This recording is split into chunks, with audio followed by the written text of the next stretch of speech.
making up some stuff, and Fishing. oh, it's when I minimize that it messes up. Oh, don't do that then. There we go. Okay. Don't mess me up. You can Okay. just click that window and put it on top. All right. There we go. All right. So that seems to have fixed it. All right. So Come back from the grave. yeah. So Lich British. It's a good thing we have Lich British. Indeed, I am Lich Brutish, So the you- former husk of Lord British. So you died, but we managed to bring you back. And, Indeed, I am here to cause pain and agony. yeah. And that's how you did the special effect to make your beard white like that? Yeah. Yeah, very special effects. Yeah, That's exactly. I had to work at that. Yeah. Oh, wait. I think we're live. Oh no. What?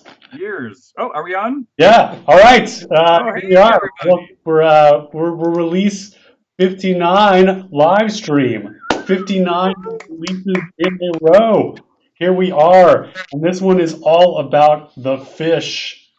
Whoa. Hey, well, shall we dive right in? Yeah. New introductions? Yes, please do. Well, today I am Lord Brutish, not Lord British. I am the Lich, which has returned to cause pain. For today is the Day of the Dead, and I have returned on this day of fishing to cause agony to all of the people of New Britannia.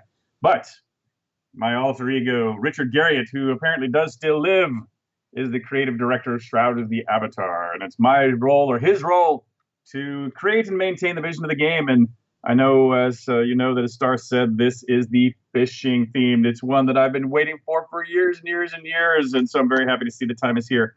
But for those of you who don't know, those few of you who don't already know Shroud of the Avatar well, in fact, we have a bunch of new players coming in these days. Maybe Chris will talk a little bit about those metrics here in a minute. But Shroud of the Avatar is sort of the spiritual successor to the Ultima series of games that goes back almost 40 years into the early days of gaming history. They blazed the trail for early role-playing games, invented the word avatar, and the immersive sandbox role-playing games, NPCs with schedule, choices that matter, virtues, the games in a box, cloth maps, and all those things came first with Ultimas. It's also the spiritual successor to Ultima Online. That's where Star and I began our 20 years or so of work together. And it remains, one of the true milestone in the history of gaming. Something we're both, I know, very proud to be a part of. It's coined the term MMOs, and shards come from there. That are also been in far-flung industries use the term shards outside without knowing that it really has to do with Ultima fiction. And of course, with Shroud of the Avatar, we have a big nod to that which has come before. We also have created a lot of new features for Shroud of the Avatar. It's a game that both can be played offline in a solo player way, as well as online in a principally solo player way, or in a party with your friends, or in a open MMO-like setting. So it has a much more diverse kind of play styles than kind of a mixture of solo Ultimas, linear Ultimas, as well as the multiplayer of Ultima Online. But in addition, you'll of course see that all the things you may have grown to know and love about our games, NPCs with schedules, day and night cycles, celestial mechanics matter to the game systems, that sort of thing. And it includes also a story that this time we collaborated with Tracy Hickman, our dear friend Tracy, who not only collaborated on the story, but the book Blade of the Avatar. And I'm very happy to report there is substantial progress on book 2 is well underway now. So maybe in a future release window, we can have a chat about that. I hadn't just now thought of the fact that we can begin to start having chats about book 2. But anyway, that's it for me, Lord British. I'll pass it over to you, Dark Star. Thanks, Richard. I'm Star Long, aka Dark Star, and I'm the executive producer for Shroud of the Avatar. As Richard mentioned, we've been working together quite a while, 25 years. My job on the project is to run the schedule. And so really my main job is to make sure that you, the players, get a release every month. And I'm proud to say that we've managed to do that now 59 times in a row. That is 3 different versions, PC, Mac, and Linux, on time the last Thursday of the month, 10:30 in the morning, every single time. Pretty amazing. Expert cat herding. Yes, I know how to herd the cats. And after every release, we do a live stream. So, and that's a live stream where we answer questions, we do deep dives, and we give out prizes. Prizes? What? Tell me about what's my line supposed to be? Prizes? What's that? How do they win prizes? How do you win prizes? That's great. You know, you can see how well we practice this, or how many times you'd think we had done this 59 times in a row. And so the way you win a prize is that there's two ways to win a prize. You can purchase something on the store. Any purchase counts. That enters you in the drawing. But there is no purchase required because that is the law. And so if you do not wish to purchase something to be eligible for a prize, you can go inside the game and you can type a phrase. And the phrase this time around is themed. What is it? It's themed about our fish. So the phrase is reel it in. So reel it in.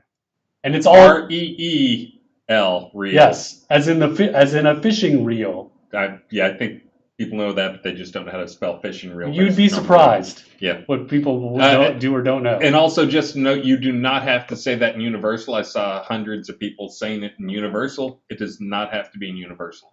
It could be in any chat. It can be in any chat, but it has to be in the game, not in Twitch, not in Discord. It has to be inside the game.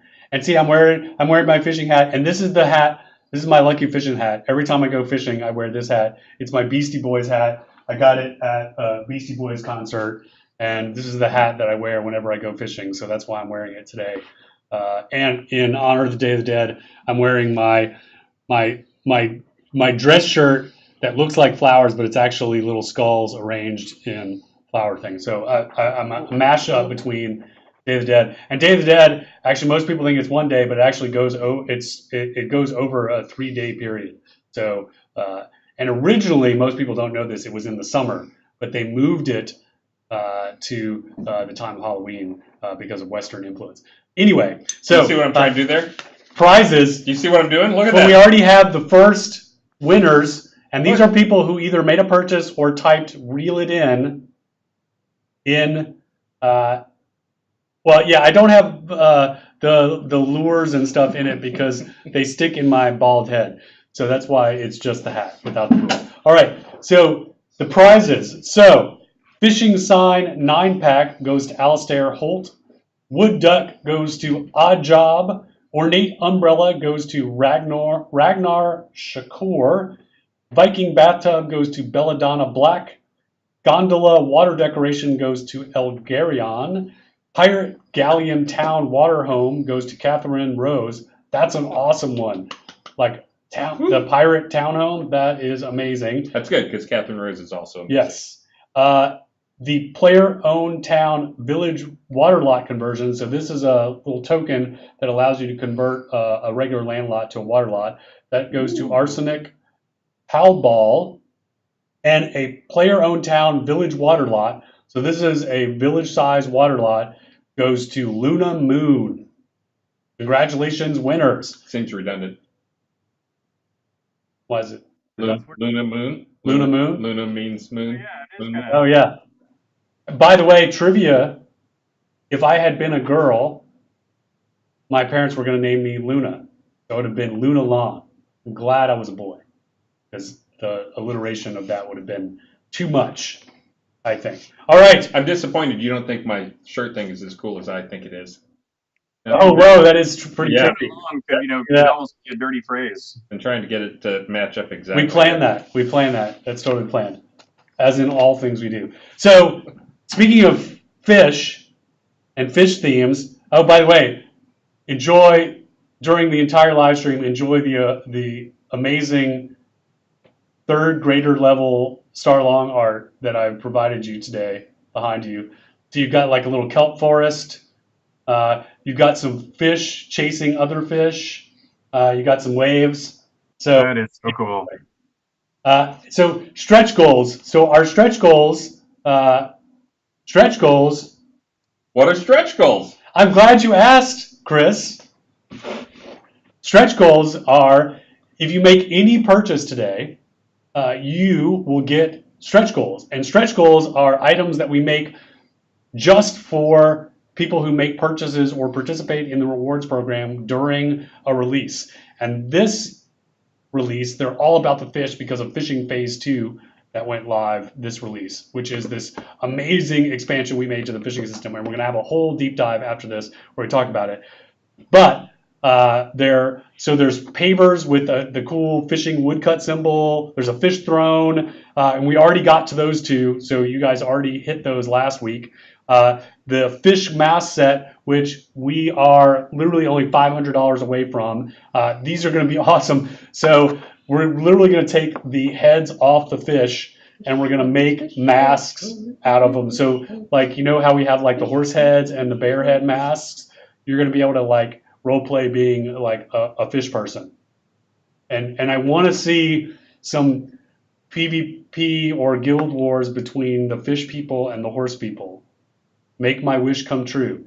All right. And next up, if we hit 50,000, we're going to have like some stone statues out of the big trophy fish. So like a sailfish and a shark, but made out of stone. And then if we get to 65, fish shield and swordfish sword. And this was fun. Let's see, heated discussion I had with the art team about we totally need to make a sword out of the swordfish, where you like stick the head of the swordfish, and it's funny. You weren't too excited about that. They were not very excited by this, but I was like, it's going to be awesome. It's going to be like a rapier, but it's going to be the swordfish head, and like the guard of the sword is the head of the fish. It's going to be so amazing and awesome. And they're like, no, that's going to be awful. I'm like, no, awful, amazing. All right. And then 75K is going to be the big fish mask set. And that's where we're going to get into the awesome fish. So it's going to be a shark head mask. So you're going to get to play land shark. It's going to be lava fish head mask. And then 85, we're going to get a unique dungeon encounter room that's going to have a fishing spot in it. What? And then if we get up to 95K, we're going to do a fish scale armor. So you're going to get to play Aquaman. It's going to be rock on. Going to be super amazing. Now, what I need to mention though is the holidays are coming up. So Thanksgiving and Christmas and Hanukkah. So what that means is we have short releases. So next release is coming up in 2 weeks. So that means that you only have this Friday and next Friday to hit these fish stretch goals. So if you really are excited by these fish stretch goals, we only have this Friday and next Friday to hit them. Get it on. But the good news is we're having massive sales. So it's pretty easy for us to hit them, I think, because literally almost everything in the store is half off right now. And for the first time ever, our crowns are on sale. So you're able to buy crowns at a discount, and we've never done that before. So welcoming the new players in. Yeah, so everything is at the lowest prices it's ever been on every Friday this all the way through the end of the year. And then on the weekends, crowns are on sale all weekend. So it should be easier for us to hit these stretch goals. And come on, fish masks so we can have fish wars. We need to make this happen, people. It could be like sharks versus bass. Instead of sharks versus the Jets. All right, so we're going to have a bunch of cool stuff to show you today. We got a bunch of deep dives. Normally we've just been doing 2, but we're going to have 3. That's right, 3 deep dives today. So we're going to talk about fishing, and we're going to show off the new fishing expedition that Travis built. Ooh. It is so cool. It's so amazing. I can't wait to show it to you. It is so pretty. And so we're gonna talk about deck building. We're also going to. Well, that was trippy, man. Did you just do a thumbs up through Skype? That freaked me out. And we're also going to do a deep dive about boss behaviors, because we added a really cool new boss behavior where nearby objects power up the bosses. and it makes for a cool new mechanic when you're fighting the bosses. And we used it for Pumpkinhead, so you have to go smashing the pumpkins. We used it for the Lich boss in the Owl's Head sewers, which I know has caused much tears. And tears make us stronger. So I think that's our boss behavior, right? Mm-hmm. Oh yeah. Yeah. Player tears makes us stronger. So we're going to talk about that. And with all of that talking, I'm going to now hand it off to Mr. Spears. Thank you, Star. I'm for those who are new to the stream, I'm Chris Spears. I go by Atos in the game, which since we may have a bunch of new people out there, Atos is actually soda spelled backwards. Yeah, I got to pick my name first. How long does it take some people to figure that out? Yeah. It took Richard forever. Like 50 releases to figure it out. I didn't realize it at first either. But I am also the technical director on the project. I also do a lot of the game design stuff. For this release, these last releases are going to be a blur as we get through the end of the year with the holidays and the shortened, and we get short release, long release. So R60 and R61 are going to be exciting, but R59 was largely work on performance, some graphic stuff, some just general cleanup that was long overdue to help out a few of the pot people. And I have been watching performance, and it is up slightly, not as much as I want though, so we better keep working. And then also a lot of work on player dungeon stuff, which is one of my many babies that I take care of. Added a few new. There's three new rooms that just went in for those curious. They went into the fall. I won't tell you exactly where they drop. I can't tell you the Lich room was one of them, and then you can figure out the rest. So I haven't checked to see if any of those have dropped. But anyways, I also worked on Owl's Head. I bumped up Owl's Head to make it more difficult, and I really did that to test out the boss behavior. I've been seeing a ton of people playing through Owl's Head having fun, so glad to see people doing that. And Pumpkinhead. Lots of other little tech things here and there and bug fixes. But anyways, back to you, Stark. Yeah, the nearby power stuff you did for Pumpkinhead and the Lich boss is cool, and we're going to be talking about that more later and all the cool stuff we have in store for future boss behavior. So yeah, 59 was just an insanely amazing release. I am so proud of this team. We made, so we've been committed to really trying to look at things that will improve players' quality of life. And so the last, I would say, 4 releases each release we try to target a few things that will just generally improve player moment-to-moment quality of life. And so this was another release where we did that. So we added universal chat, so that allows players to talk to each other throughout the entire game. We made it so towns in the overworld and outskirts are now always open multiplayer, so they're always full of people, and we made both of those changes mainly to increase the number of the connectivity of the game. So increase the number of times that players see each other, increase the ability for new players to be able to connect to elder players, and make it easier for players to get help when they need it. And also for the town thing, that's another one. What we were seeing was a pattern was players would play in single player or party play so that they would have instances all to themselves, so they didn't have to compete for resources, but they didn't change it when they'd come back to town. So then like 68% of the people, I think is what the number was, were playing in single player mode, even though there's no real reason going into towns.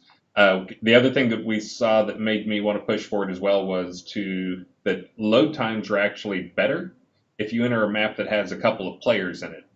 If you are creating the map, you enter it solo, it actually is a little bit worse to load the map. And when you get up to like lots of players, it slows down. But it's supposed to be the overview part, not the detail part, right? That's all right. No, this is good. This is why we have this, so we can explain in person why these decisions are made. And by the way, we just hit the fish mask set, so fish wars are on, man. I want to see fish versus horse people. All right, I've got quotes. I went and got some fish quotes. And I said I would read them off every now and then when we hit various numbers when we have a dead spot. This one I actually have used in the past, that I used it for Winfield, who sadly couldn't be here today because he should be here today. It's the fishing one. But he could not make it today. But Many men go fishing all their lives without knowing that it is not fish they are after. They're after fish wars. Henry David Thoreau. Oh, no, that's supposed to be a nice thing. That's beautiful. All right. So other quality of life improvements we made is we made a new interface for claiming your rewards. So instead of having to go to the bank to claim your rewards, you can now, whenever you buy something in the store, you can now claim and get those items anywhere in the game. You don't actually have to physically walk to a bank. And we just made an announcement today. We're going to make a further improvement to that in release 61, where you don't actually even have to click the claim rewards button. We're automatically going to deliver those items to you. So that's going to further improve that. The other things we did in release 59 is we added bundles to the crown merchants, so you can buy bundles with your crowns. We made it so you can upgrade your bundles with a service token through our customer service department. And we removed decay. So when you die, you no longer lose experience. You no longer lose your skills. So that makes it a little, a little less punishing when you're playing the game. And I've got some stuff to talk about on that as to what the replacement might be, but I'll save that for the deck building phase. That seems like the combat portion. Yeah. And of course, the biggest one is we removed all the restrictions for our free players. So before, You think that's bigger than fishing? it's pretty big. And so free players now can own property. They can trade with players. They can play all of the storylines. This was a pretty big deal, and what we're excited to see is that all of our player numbers have been steadily increasing daily. But you think that's because we're free rather than the fishing? Well, I mean, it's probably the fish. It's got to be a combo. It's got like I mean, half and half, maybe. I'm sure it's the fish, but Where's the it getting out? free. Well, free fish. Maybe it's free fish. Maybe it's the free. I mean, I think if we had just been free, that may have not been enough. But the fact that it was free fish, it's kind of like free beer. Like the best tasting beer is free beer, right? Where? So exactly. So the best tasting fish is free fish. So I think it was probably the combination. So we have been. So those of you probably who have been playing recently have seen probably a lot more players in the game, and a big contributor to that, of course, is the fact that there are no more restrictions to free play, and that has been great as far as concurrency is up, new registrations are up, new player numbers are up. It seems to be working well for us so far. So Go get your friends. No more excuses. Yeah. So, no excuses. Everyone should play. And then, of course, as Chris mentioned, probably as big as free to play is Fishing Phase 2, which we are pretty excited about. We made a whole we themed our live stream about it. I think the players are pretty excited about it. There are now multiple water types. So there's fresh water, there's salt water, there's fetid water. There's over 25 new fish to catch. There's now trophy data on fish. So certain types of fish that you catch are going to be trophy fish. So they're going to have who caught it, where they caught it, when they caught it. It's going to say the length of the fish. That length is actually reflected in the actual scale of the fish. So the size of the fish actually changes depending on that length that's in the tooltip. That length actually propagates to the decoration that you make. So if you catch a bigger fish, when you make a trophy to hang on your wall of that fish, that trophy is actually bigger as well. And some of them don't hang on the wall. They're too big. Oh, yeah. Some of them are so big that you can't actually hang them like the shark. It is actually a floor trophy because it's too big to put on your wall. We also have new different bait types as well. And those bait types come from all different places. We're going to be talking about this more in the fishing deep dive It's this cool loop that I'm really excited about. There's Fishing deep dive that starts in 4 minutes, by the way. we're going to be a little late. Yeah. Then there's a group fishing bonus, and we modified all of the existing fish recipes so they get a bonus to intelligence. And we're going to be adding a whole lot of fish recipes in later releases as well. This is the new framework for fishing, and we're just going to be expanding it over time to be more and more and more, and it's super exciting. Let the tournaments begin. Yes, and so now you guys can, and there's already been one. I know that at least one has already happened. There was a fishing derby on Saturday, so that was cool to see. So we're very excited. We've new deck selection UI, so we polished the deck selection UI.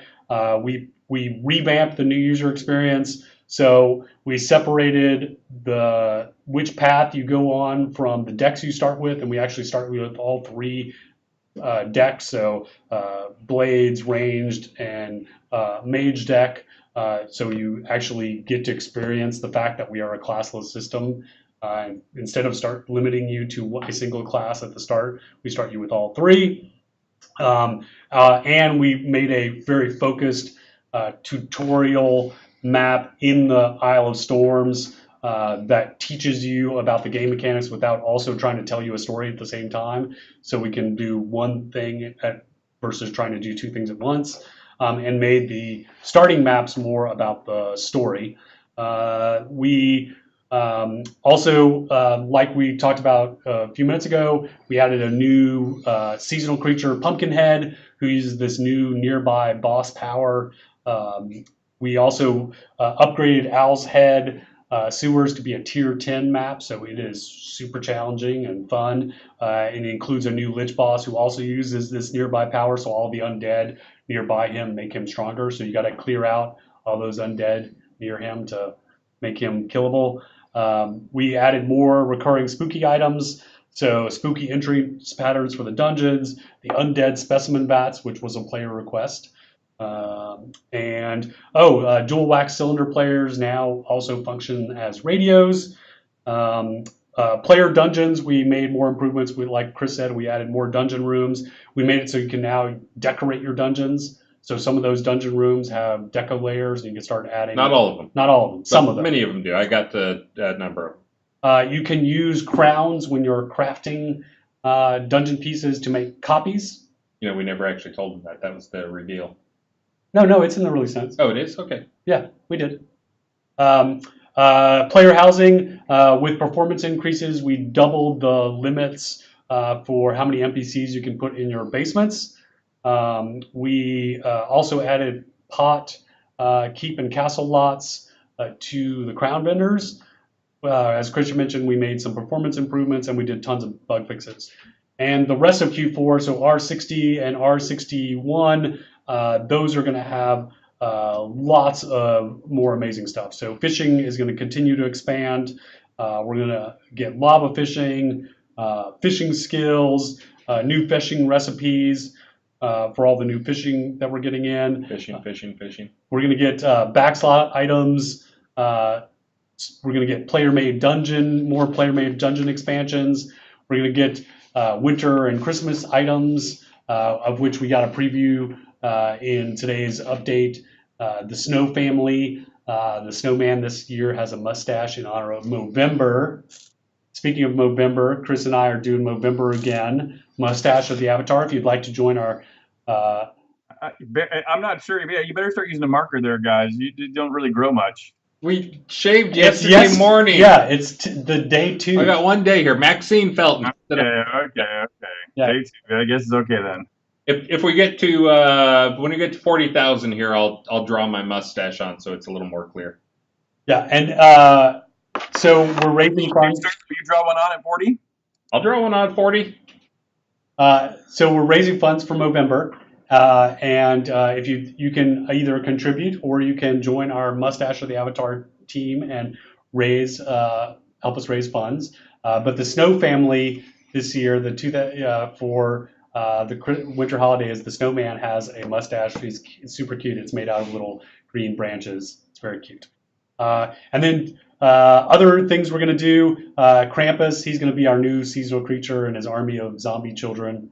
He's also going to use the nearby power boss behavior, so you're going to have to clear out the zombie children. Kill the children.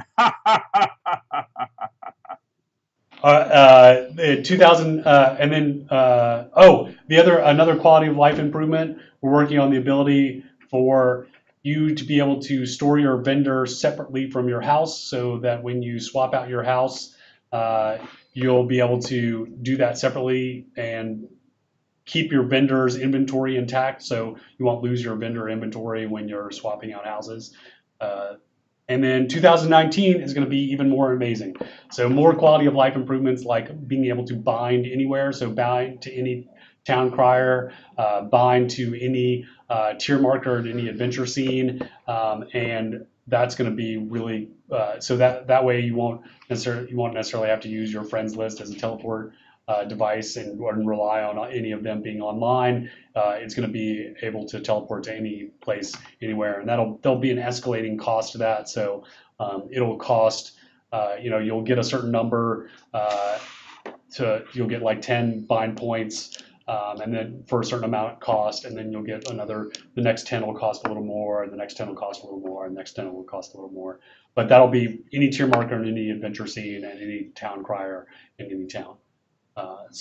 And that'll still use teleport scrolls, recall scrolls, just like the current teleport system. So it'll still be part of that consumable loop. A new polearm type. So it's going to be that's the tridents. So tridents, pitchforks. That's going to have a slightly different. It's going to be part of polearms, but it's going to have a slightly different effect. We're still working on exactly how that's going to work. Oh, I know how it works. Oh, Chris knows how it's going to work. How's it going to work? I'm not going to tell you. Okay. And then crafting specialization. So just like you can pick a specialization in combat, you're going to be able to pick a specialization in crafting. And that specialization will allow you to pick your effect when you do a grandmaster, when you do a masterwork or an enchantment, instead of it being a random effect. And then also when you get to a grandmaster level in crafting, there's going to be a certain set of effects that are only available to you as a grandmaster, and more loot improvements. And there's actually loot improvement, I think, going in R60. So that at the bundles, the loot bundles, there's going to be a greater chance for you to get player crafted items that are being added to the loot tables. The other thing we're getting in for this release is a greater chance for you to salvage patterns out of loot that you find. So because we made a decision that since patterns are purely visual and they don't have any kind of game mechanic like a component, that we're just going to increase the salvage chance, especially at Grandmaster level where it'll be almost 100%.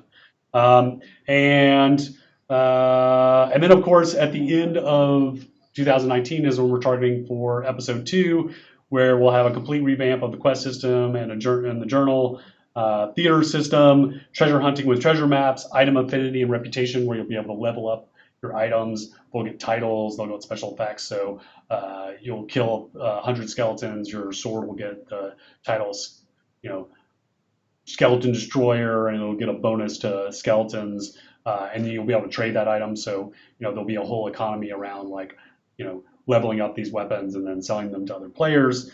There'll be taming expansion, so being able to level up your tame pets and then having skills that they have. So like if your bear has a knockback skill right now, those skills, just the pets or all that sort of runs on AI. But we're going to make it so you have access to those skills and you can trigger them when you want.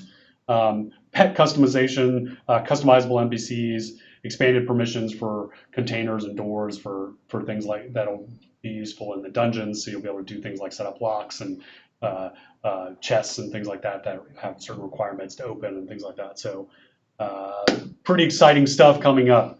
And my regular looking for group reminder, please use the looking for group. If you're having an event, or you're going out adventuring and you need more friends to play with, Alt F is your friend. Use Alt F to set up a group. And projects to support. There's a great documentary being made about Gary Gygax. If you don't know who Gary Gygax is, he's the guy who invented Dungeons and Dragons, which is and therefore in many ways started this line of products. Yes, all of us who make video games pretty much started playing Dungeons and Dragons. And there's a great documentary being made. There's a Kickstarter about it. So you should definitely look into, if you ever played Dungeons and Dragons or you like role-playing games, he is to credit for that. There's a documentary Kickstarter being made. And also Indy Martin, who's done all the Shroud of the Avatar comic books and did an awesome coloring book last year, is doing another coloring book, and she's got a Kickstarter going on. So, and also our friends over at Underworld Ascendant, they are launching, I think, within a week or two. And getting a lot of emails. So if you haven't purchased them, check them out. If you loved the Ultima Underworld games, they were amazing. I mean, they were the first 3D first-person games, pretty much. You should check that out. It's going to be November 15th. Amber, thank you, Amber. November 15th is when it launches. So, hey, can I throw in a little some thought there too? Yeah. By the way, which is for people who didn't already know, there are fictional interconnections between Underworld and Shroud of the Avatar, just like there was for Ultima Underworld and Ultima. And in fact, Tracy has worked with both teams on the story. He's written both books in both games that are associated with the stories of both games. And so actually one of the fun things that we've been doing here in book 2 is, for the book 2 of the Shroud of the Avatar novel is going back and forth and ping-ponging with the stuff that's going into Underworld. So it's actually been great fun. You're going to hear about both surface areas, creatures, plot threads in the books for both games that help solidify the ties of our realities together. All right. Well, we are late getting started on our fishing deep dive. So I'm going to hand it over to Lord British so he can give us the intro. But first, I want to do one of my quotes because we are up to 37,000, only 13,000 away from the big trophy fish stone statues. And see you a mustache on your face. Feedback note, they wanted a bass they could hang on the wall that sings, which I have already suggested that we have a wax cylinder player that if you catch a special bass and you put it on the wall, it'll play wax cylinders to animate while it happens. I totally agree with that. That is a great idea. Or we could make a radio, make the bass and radio. The head's got to turn 90 degrees from the wall and go blah, blah, blah, blah. And one more quick fishing quote here. This is another famous fishing quote. Fishing is boring unless you catch an actual fish, and then it is disgusting. Dave Barry. All right. Hey, it's really funny. I take Kinga to go fish off the back deck of our place there in Austin, and when we caught a catfish, and one of the things she enjoyed the most was watching cutting it up and getting the guts out and filleting the meat, and she had a grand old time. She really wanted to understand the whole process. All right. Just saying. All right, Lord British, if you can give us the intro while I gather the troops. Very good. I'll do it. I got it. I'm on it. So, by the way, for those of you who don't know, fishing, when we put fishing into Ultima Online, it was one of the most surprising mega successes of the entire game. In fact, the original simulation in Ultima Online was literally as simple as you cast a line and it was 50-50 chance you get a fish. And that was the beginning and the end of the simulation. And yet, despite the fact that it was really just 50-50 chance you get a fish, it became instantaneously incredibly popular as people started role-playing fishermen all over the place. And not only were people role-playing it and role-playing it very purely, but then they were also creating these mythologies about how fishing worked, because they, of course, couldn't see the code. They didn't know it was simple 50-50 you get a fish. And so instead, they would believe that if they fished over here versus over there or certain times of day or whatever it might be, that it had an effect on their probabilities of catching fish. And in fact, their belief in the mythology was so strong I remember going back and looking at the code having the team go back and look at the code to confirm that it really was just as simple as 50-50 chance you get a fish, which it was. And but then after that, we then deepened it over time, and it remained, and probably still to this day for that matter, remained one of the most popular activities. And so I was very excited to see when this began to come up. And by the way, last month when you got the revision 1 of fishing improvements, that already exceeded at least what I had expected as kind of the scope for this round of stuff. And now with the drop number 2, phase number 2, the team here you'll see has really, in my mind, just knocked the ball out of the park, so to speak, metaphorically.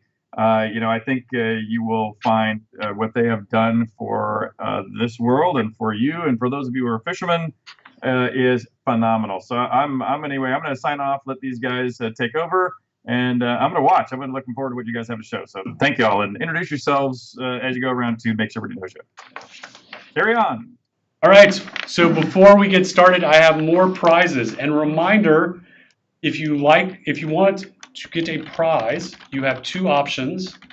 You can make a purchase on the store, and any purchase will get us closer to our stretch goals, but you do not have to make a purchase because that is the law. No purchase required. But you can go into the game and type our phrase, and our phrase is reel it in because of fishing. Get it? Reel it in? Reel it in. All right. So the prizes this round of winners, the fishing sign 9-pack, Valahang Silver Hair. The wood duck goes to Erwin Sky Knight. The ornate umbrella goes to Arthur Dent. Oh, awesome name. The Viking bathtub goes to Omnidon. The gondola water decoration goes to Lady Penny. The pirate galleon town water home goes to Glimmer. The player-owned town village water lot conversion goes to Absalom, and the player-owned town village water lot property deed goes to Echondas. So congratulations, everyone. All right, so are you guys ready to show what we're...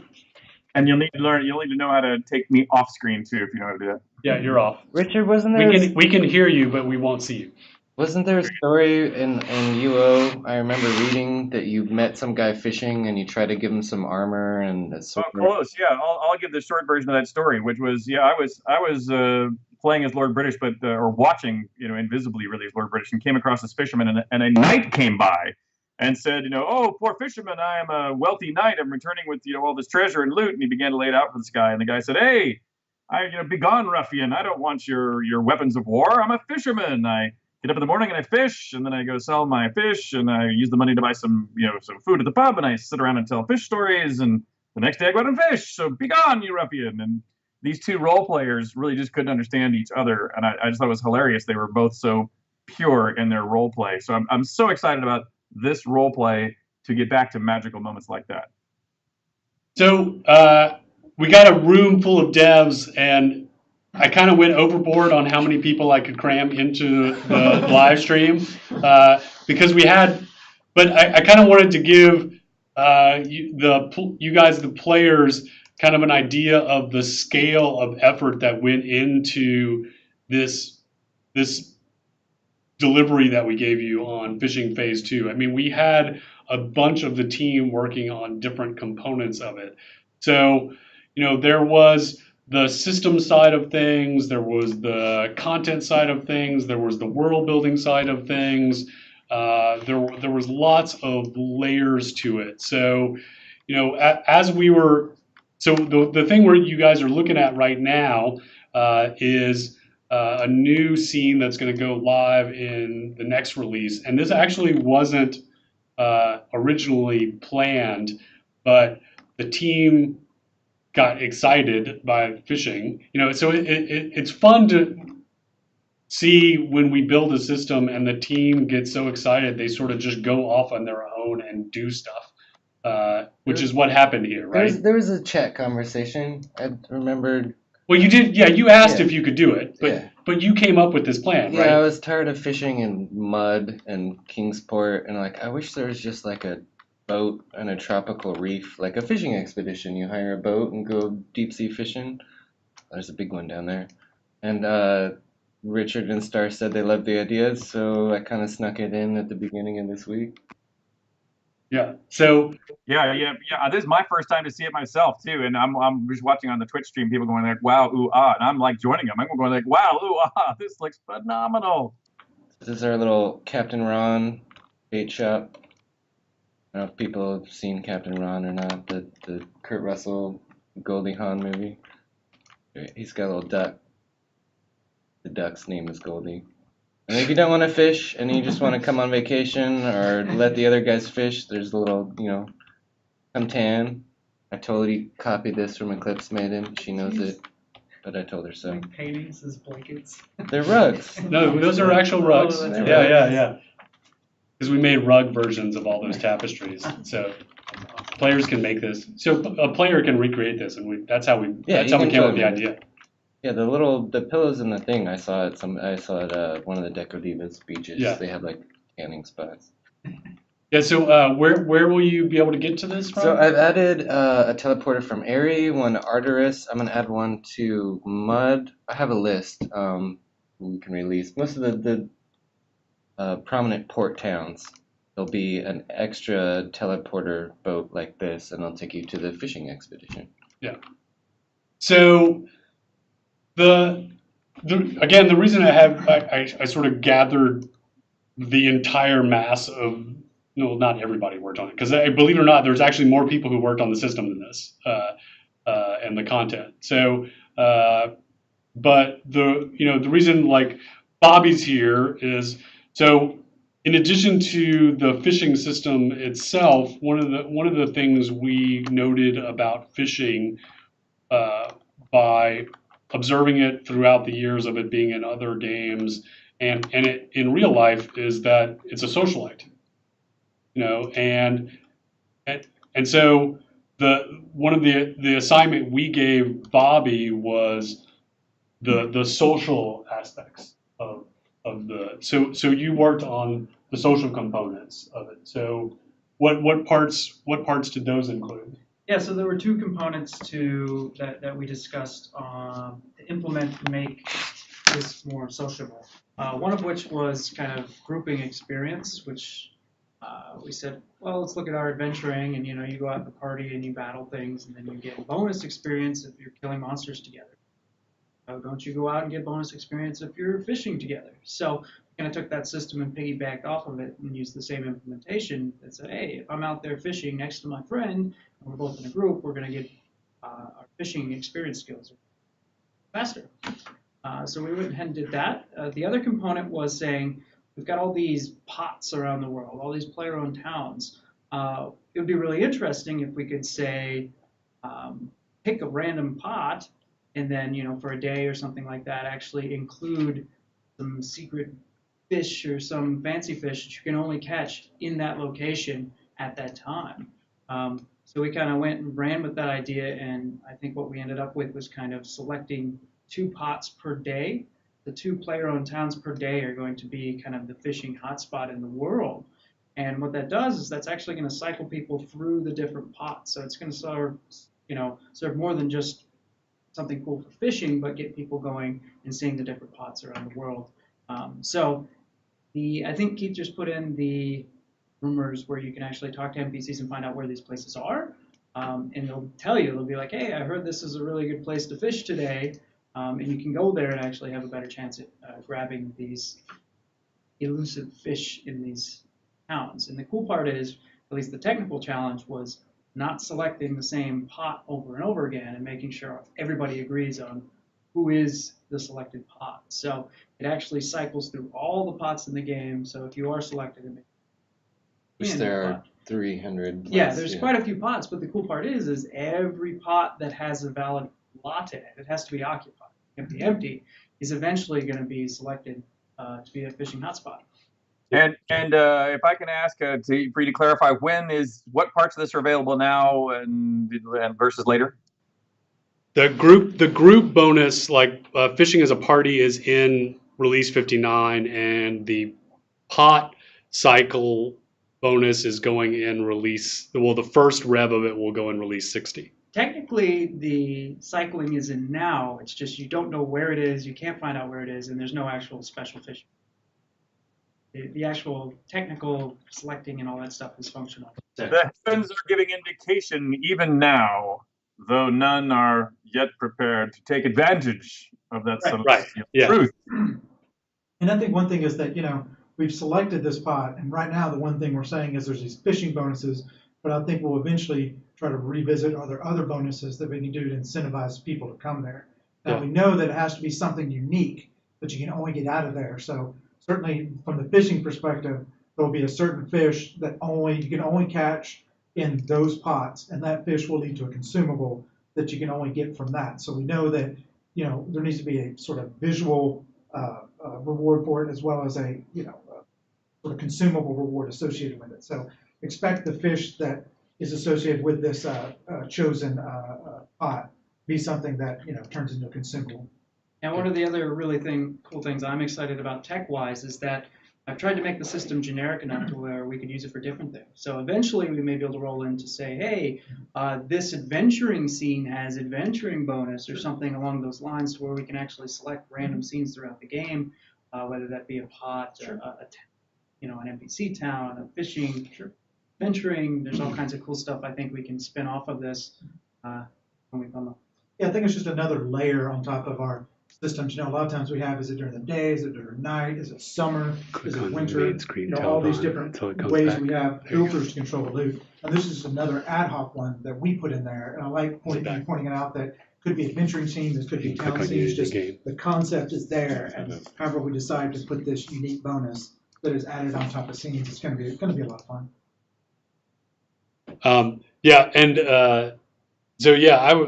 really excited to see where we go with that. I mean, it's a really cool system. And then speaking of basics of building like tech we can expand on.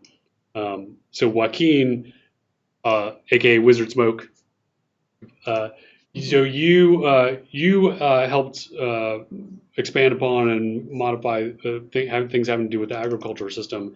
And when it came time for us to work on this new phase of fishing, you and B did a lot of planning and talking about how we would build this new phase. And one of the cool things I think the two of you guys came up with was kind of inspired by the way we handle agriculture, where it was. Can you guys talk about that? How the seed and the bait? Yeah. Yeah. So, when we were talking about how we wanted design of the system, we knew that we wanted to have players select a bait and use that bait in particular type of waters. And so selecting the bait was kind of a challenge from my perspective. So the solution to that was, like I said, kind of along the lines of selecting a seed for the agriculture system and put that bait into your hotbar and then use that bait from the hotbar to just begin fishing that way. So that to me felt like a natural natural progression and kind of consistent way of presenting that selection in the same way that we did with the seeds.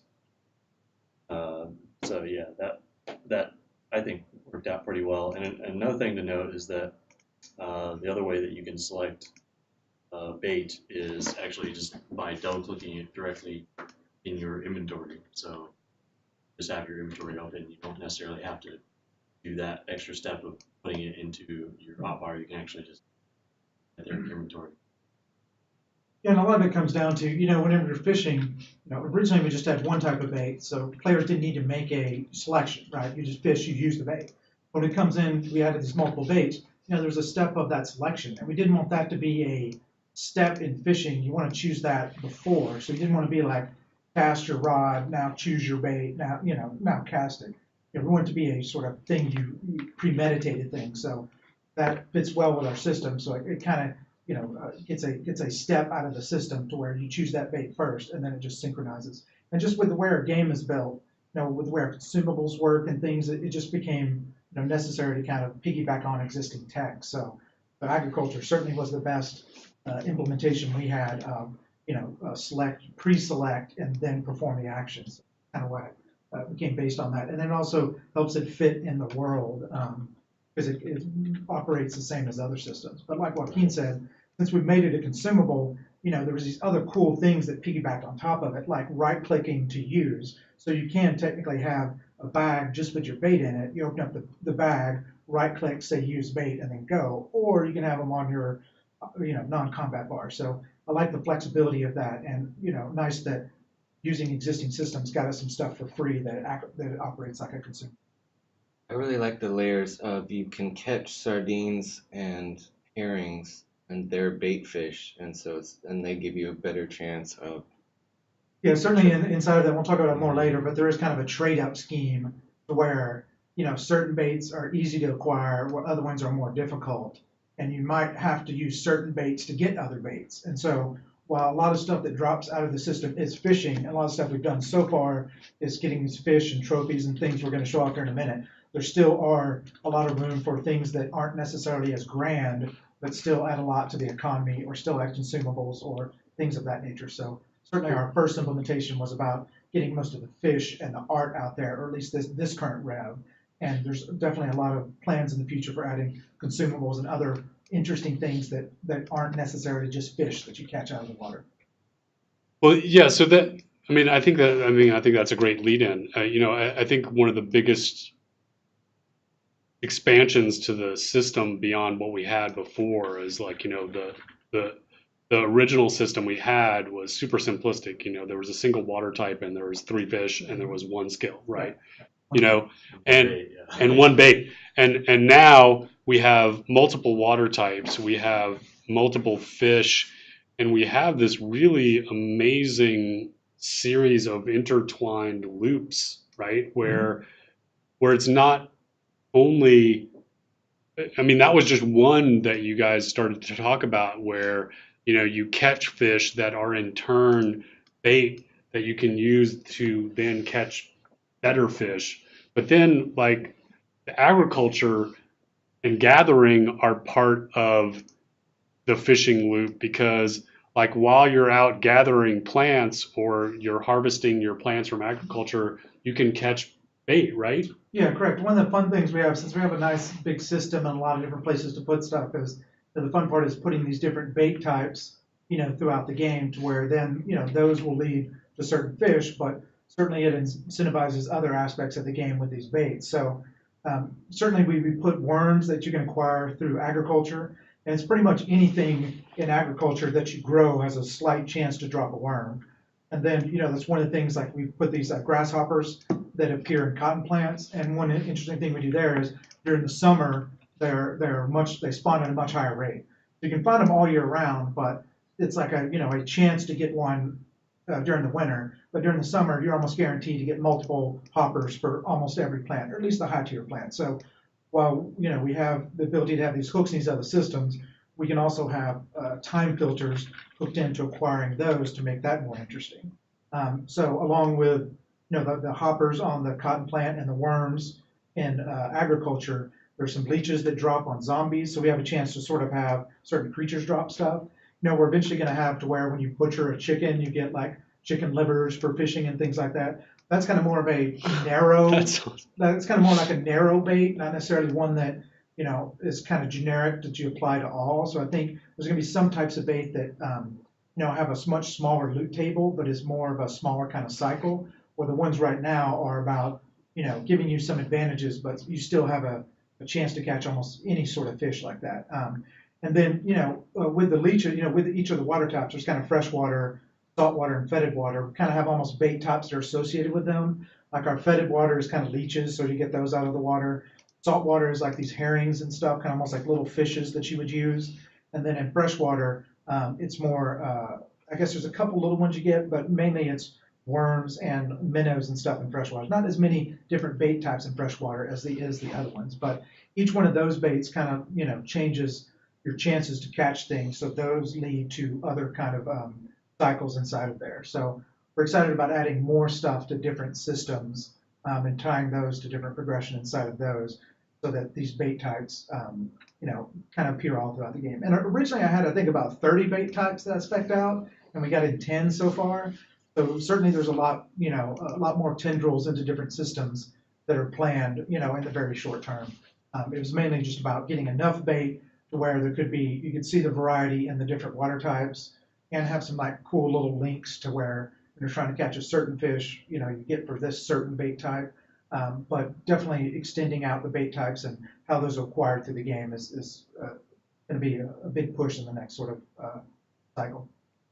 And then, yeah, and I heard a rumor that there's a certain bait that helps you get sharks. Yeah, so one thing, if you look at the baits, there's almost like a progression of, common, uncommon, rare.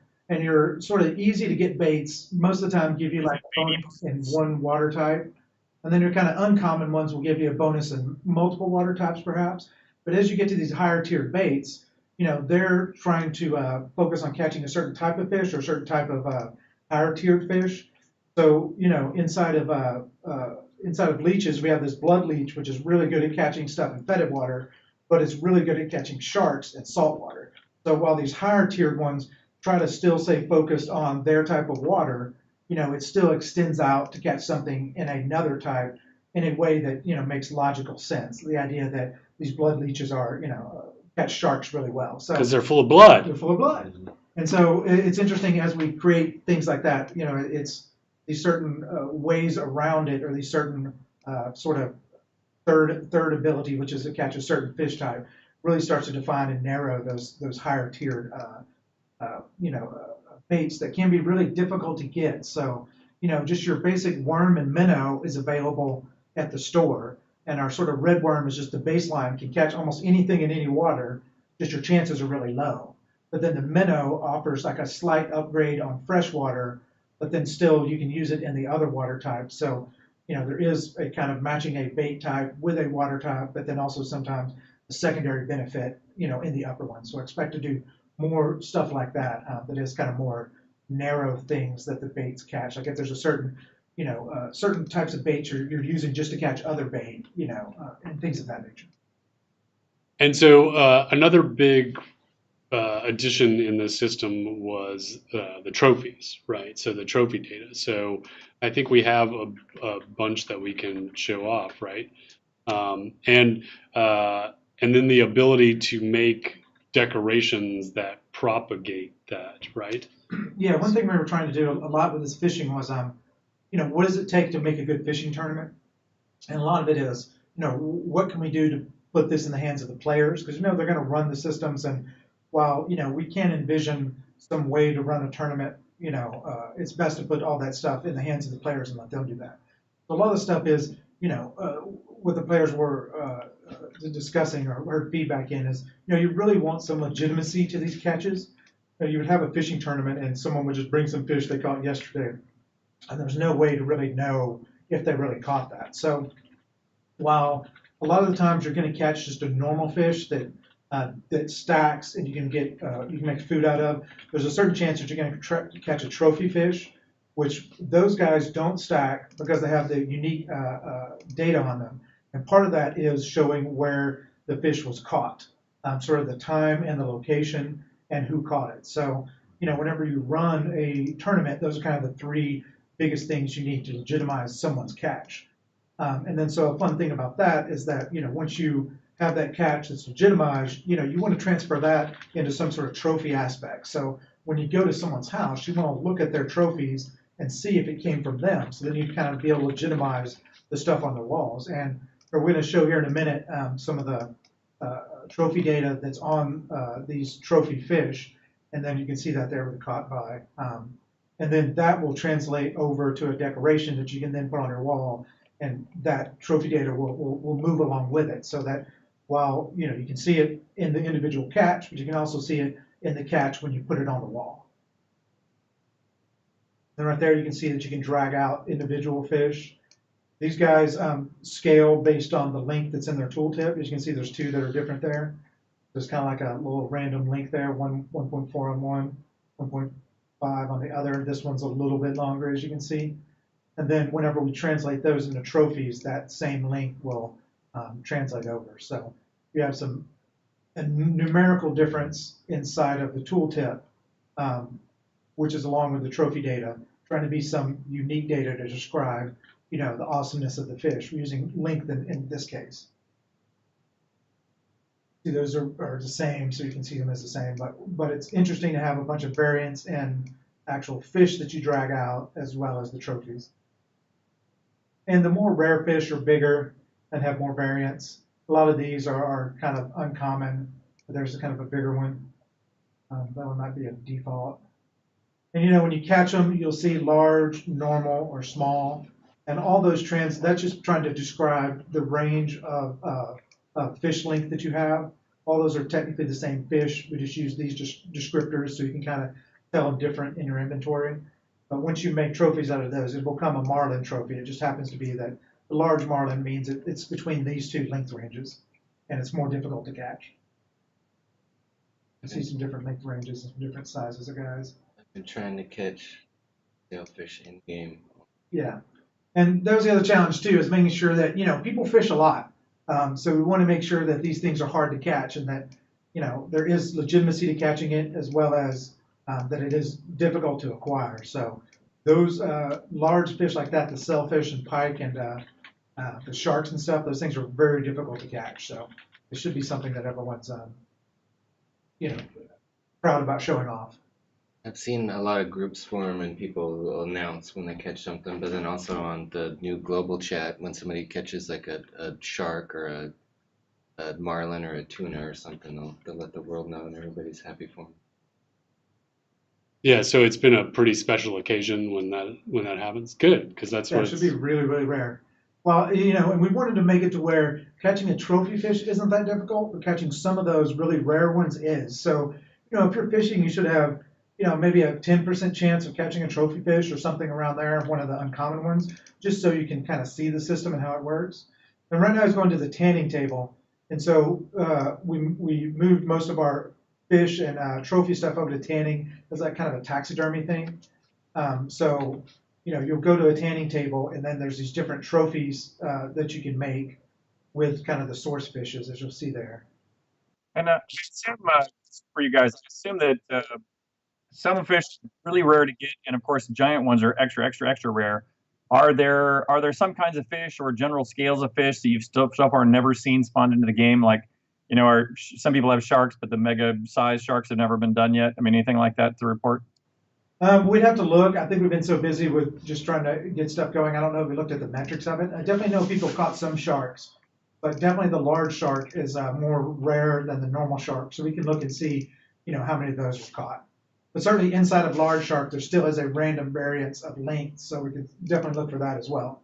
Because there is an upper end of the largest shark that I'm sure hasn't been caught. But certainly something we can get some more metrics on. Need Subship. yeah, that's one. So so incredible. And so our future plans, we're going to add skills. So we're going to, because right now we still have the simple the two original skills, right? And so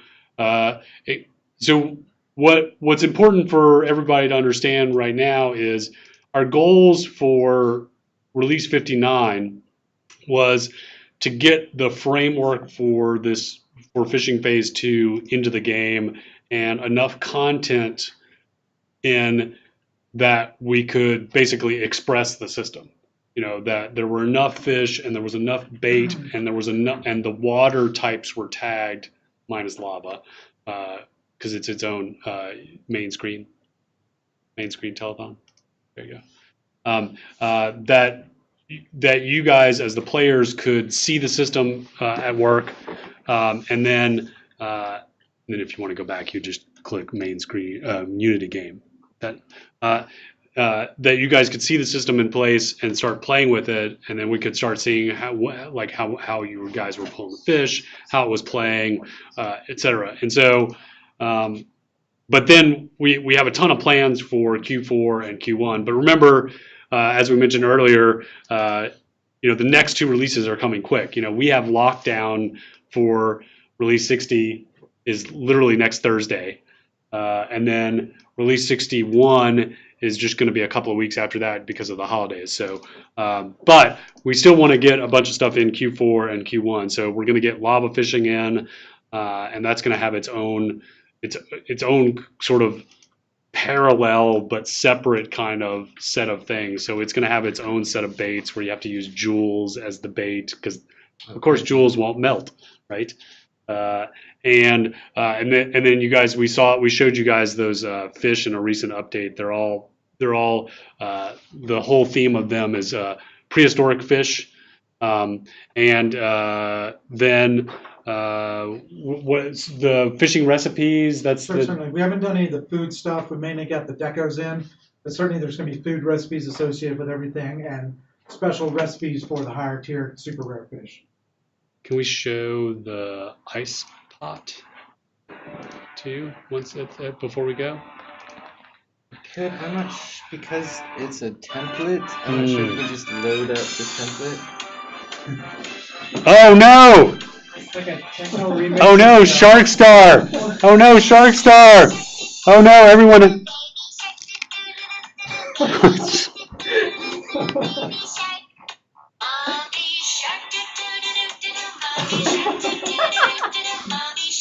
I've heard this song a lot.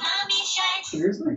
Where's the editor? Okay, so I don't know if you guys remember what that means, but when Shark Star appears, that means there's an extra secret phrase. So we have reel it in, but there's also an extra.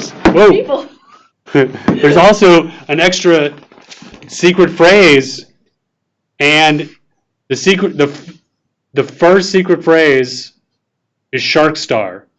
So if you say Shark Star in game in the next 15 minutes, you'll be entered in a drawing to get a signed boxed game. Oh, that's awesome. Shark Star. I'm gonna go. What was that? Shark Star. And that was our excellent Muppeteer, Serafina. Thank you. Excellent Muppeteering. I like the soundtrack edition. That was a special touch. Next level. Okay. So we may not be able to show the pot.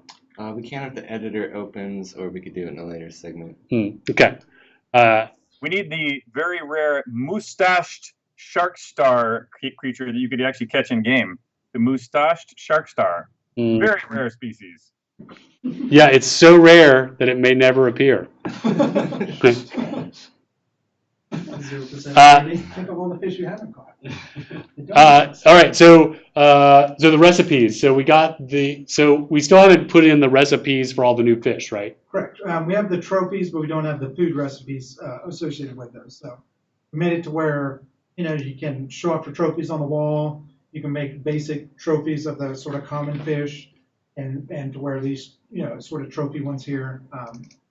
Like if you'll see, like mouse over the tuna first and see the size of it. See how it says there's your fish length is 2, and then when you craft it, And it has all of the who caught it, yeah, where, it has all when. the associated with it. You'll see different ones. I got a bigger. I don't want to use that Yeah, one. that's why you always want to use the large one. Unless it's for a small room. And you Certainly, well, the fun Well, thing yeah, is- if you have a little, Yeah. it's like your foyer. Like if you have a little tiny foyer or a closet, Yes. you want to decorate for your And the closet. idea was certainly that the small fish the large fish are the hardest to find, but small fish are the miniature fish are somewhat difficult to find. But certainly the largest are always the rarest in those situations.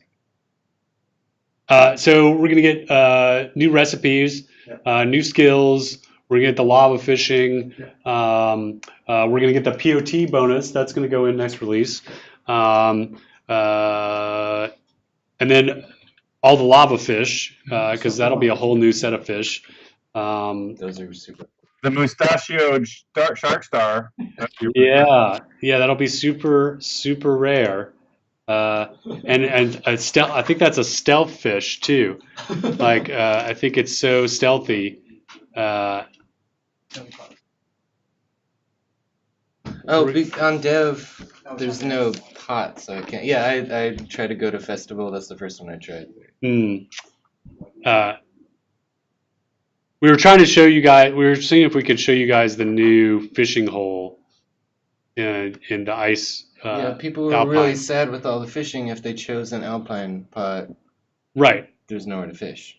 Oh, right. So, that was an important thing. So we did this rotating POT bonus, and then we realized, oh, the alpine folks, they're gonna be left out of this rotating. So Well, they that still get selected. They just have no. well, it'll be selected for the bonus, but then there's nowhere to fish. So we added, or Travis added a fishing hole to them. We had the residents of festival at least a year ago. Like, there's nowhere to fish. Could you put a little ice fishing hole? And we created a task, and it kind of got put on the back burner. And then we realized because that's flat ice, people have decorated, and there's good 15, 20 alpine POTs, and we can't just go edit the ground in a template and a POT because people might have a house over it, and then that would invalidate their house. So we just kind of took the border of what used to be the edge of the POT and just like carved in a little nook. Yeah. And added a little ice fishing area for both the POT alpine template. How can I show this? Try main screen corner camera. See if that goes to Unity. No. Try Unity game. Oh, I think we have to close the game though if we want to show this. And then maybe it'll go. And if we may have to go to main screen telethon and then back for it to pick up Unity. Now try Unity. We're having fun with OBS because we want to show you the Alpine thing. So please be patient with us. We need that little thing of like the technical difficulties and the person going, oh, there we go. Please stand by. Please stand by. And and then the music.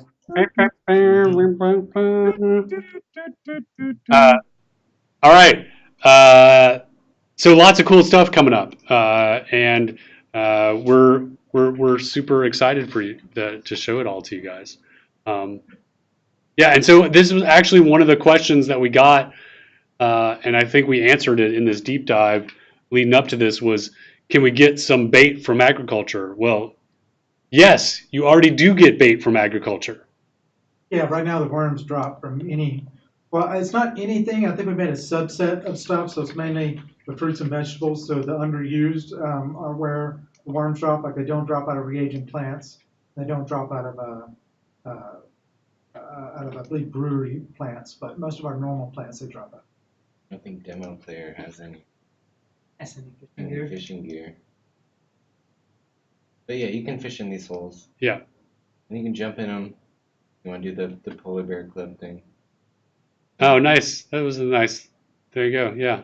Originally we just had. Can you get out? Yeah, you can get out. Originally we just had one, and then I realized like, oh, you get the diminishing returns. So we got to give them at least two so they can move. So they can move back and forth. Yeah. Oh, smart.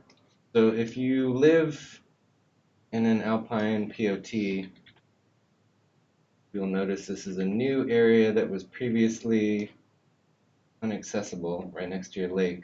It's up on this ridge, and now all that alpine pots in the next release, not live yet in R60, right, have a place to go ice fishing.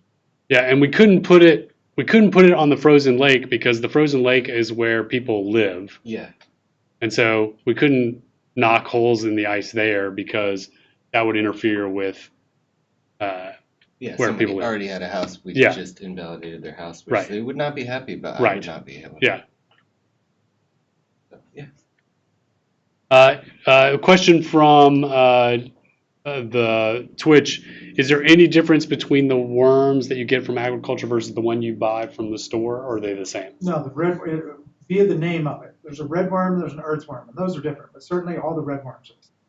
Okay.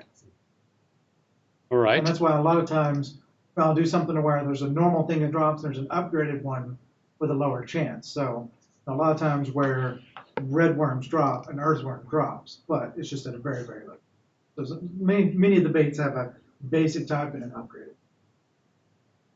And there's going to be more worm types. Like certainly want to add like something like night crawlers, which gives special bonuses at night, things of that nature. Oh, that's so cool. I expect ones that get more that we add from here are more specialized. So expect to add more some fish that you can only catch at night. For the most part, the ones that you can catch are available throughout the day right now. So you didn't want to specialize too many of those to kind of lock off that content.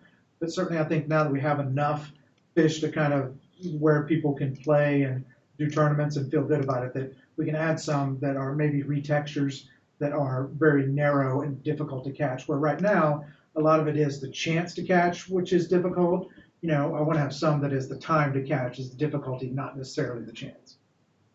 So we have a few minutes left. So the one thing that I wanted to mention, and I know we talked about it on a previous live stream, but one thing that I thought was cool that fell out of that scaling tech was the whole giant pumpkins thing. Mm-hmm. So and I know we don't have that in the game yet, but it's something we want to that fell out of the scaling that we're going to get in the game. And so, can you guys talk about how that happened and how we're going to add that? Sure. So, I mean, the scaling fish just meant choosing basically a random number and interpreting that number to fish look bigger. But we implemented it in such a way that it could be used more generically. It doesn't have to be necessarily related to fishing. Use it or want. So basically, any time that we create an item, if we set this up to be one of these kind of random number generated items, then then it'll be assigned a random number that for various things, like having pumpkins or basically anything that we want to do with that. Yeah, and So it's pretty open and flexible. Yeah.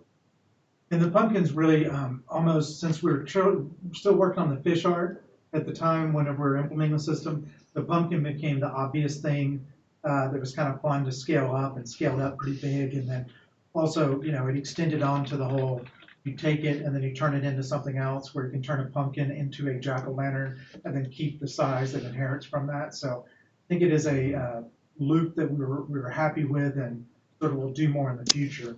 And one thing we did was, you see on fish it says fish length. We make that a generic sort of term, so we can redefine that for every single new set of things we decide to scale.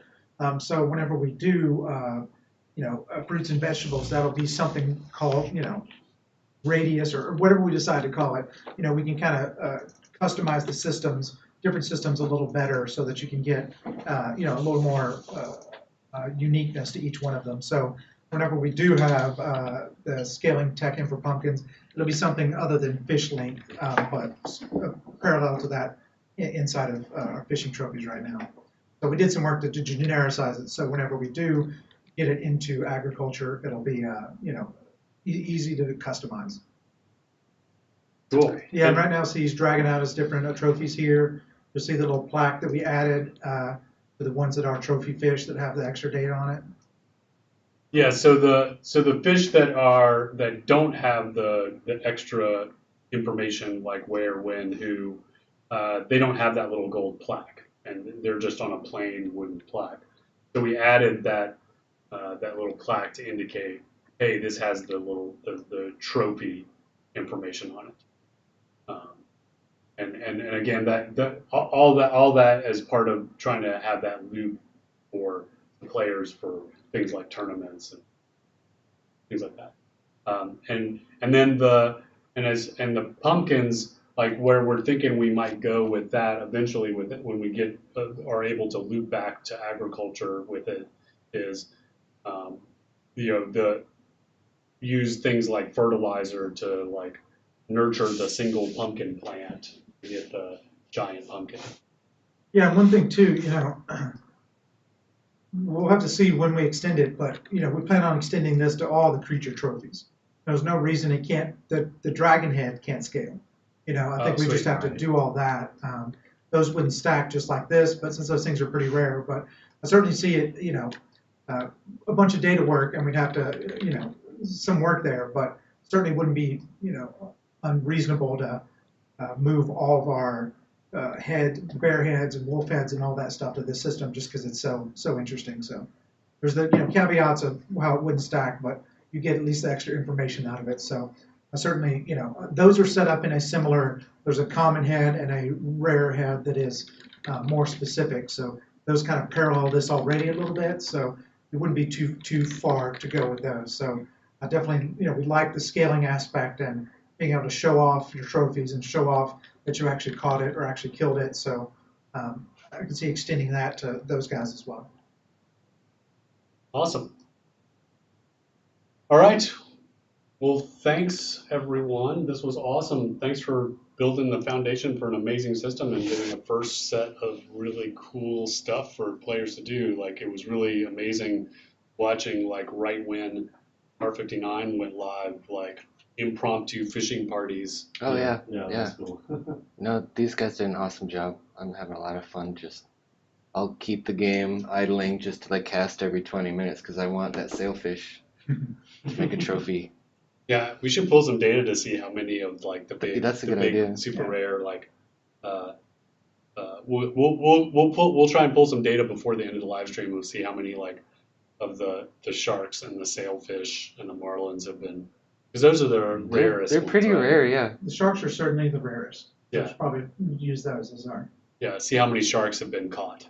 I know Arca is a player. He's trying everything you possibly think of at dawn, at the instant of sunrise, at night, different spots. He wants a shark really bad. But. Yeah.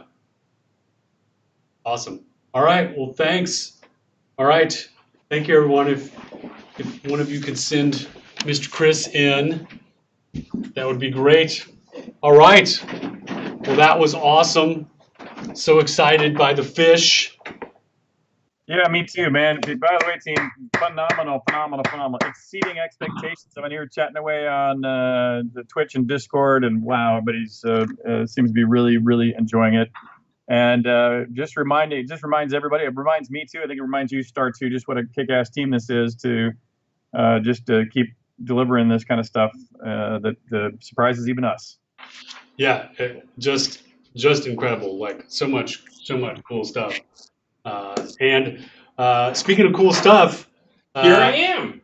Exactly. There is Atos. So we are getting closer to our next stretch goal. So we're over 42,000. So What happens next? the next one is going to be the stone statues of the big trophy fish. So it'll be like a big stone shark and a big stone sailfish. So like you can have these big trophy fish Like made out of stone on your property. That'll be at 50,000, and then at 65,000 it'll be the fish shield and swordfish sword. And come on, we have to get the swordfish sword because you guys have to agree with me. In the heated discussion I had with the artist about how awesome a swordfish sword would be. Oh, and look, I'm with you. I just saw it go over like a lead balloon. That's all. Atos is living up to his promise that. Yes, that's good, Atos. Good, Atos. It's dry erase. I can just wipe it off at the end, right? That's how that. Yeah, don't you wish? Yeah, totally. It just comes right off. Right off. Oh, I guess I need my laptop to, if we're about to do a Q&A. All right, so, we're going to do some Q&A right now before our next deep dive. And our next deep dive, as a reminder, is going to be about the cool boss behaviors that we got in, which are very exciting and cool. But before we do that, I think our amazing Muppeteer, Serafina. Look at that. It's almost like there's a shark. Look, and there's water. Like, look at that. Whoa. I swear I thought there was a shark in there. Take that, Steven Spielberg. Yeah. It was, yeah. Totally. Yeah. All right, we have some winners for some prizings. The fishing sign 9-pack goes to Branbon. The wood duck goes to Sulacrim Sweetero. Wanna buy a duck? Sure. Our ornate umbrella goes to Aristodemus. Viking bathtub goes to Dark Falls. Gondola water decoration goes to Isabel Lawnbach. Pirate Galleon Town water home goes to Theron Shadow Shark. Shadow Shark. Oh, she has shark in the name. Ah, well, of course she has to win. Player-owned town village lot conversion goes to Yithak Dithartis. The player-owned town village water lot property deed goes to Synergy Blaze. And the Shark Star winner of Shroud of the Avatar signed box edition goes to Hex. Hex! Yay! Congratulations, the Shark Star winner. Secret phrase, it pays to watch our live streams. Literally, you get prizes for watching. It pays to pay attention.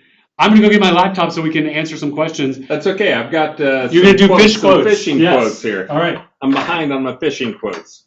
Here's one from Stephen Wright, a comedian that I'm a fan of. Everyone should be a fan of. Oh, I just lost it. Hold on. I got it. Hold on. There's a fine line between fishing and just standing on the shore looking like an idiot. Yeah. That's pretty funny there, actually. Doug Larson, I'm actually not sure who Yeah, Doug Larson is, but if people concentrated on the really important things in life, there'd be a shortage of fishing poles. Yeah, that's so sweet. All right. Somebody just back of you while you are fishing is as bad as someone looking over your shoulder while you write a letter to your girl. Ernest Hemingway. Oh. All right. Those are nice. All right. All right. So fishing live stream. Here we are. Release 59. 59 releases in a row. Amazing, amazing, amazing.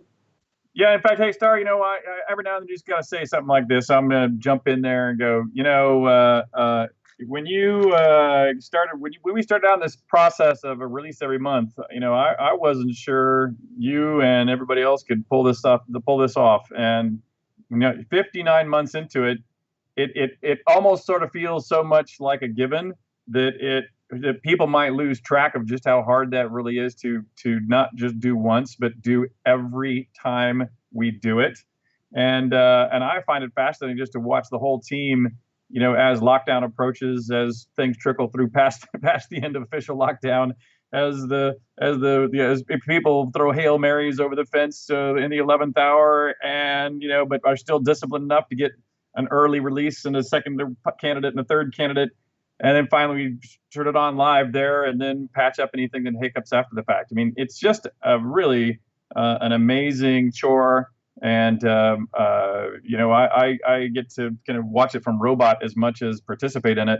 And so I just want to say congratulations everyone down there in Austin for just kicking ass on the reliability and discipline of doing great work on a timely fashion.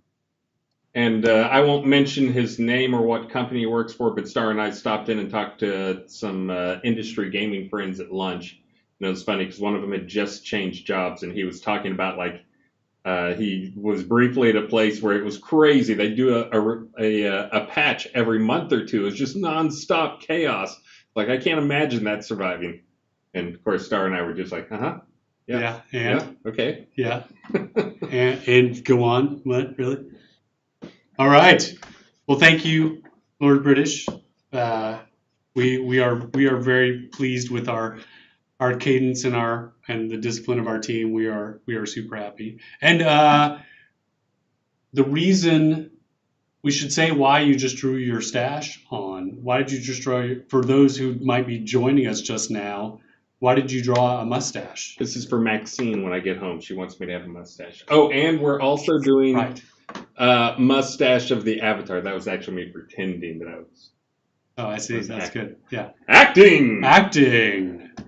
Yeah, We are doing Mustache of the Avatar, right now we just have 2 2 competitors. teams. There are 2 people on our team. So if you'd like to join our team, that'd be great. We could have more than 2 people, or you could just contribute. But we have a friendly rivalry to see who can raise the most money on the team.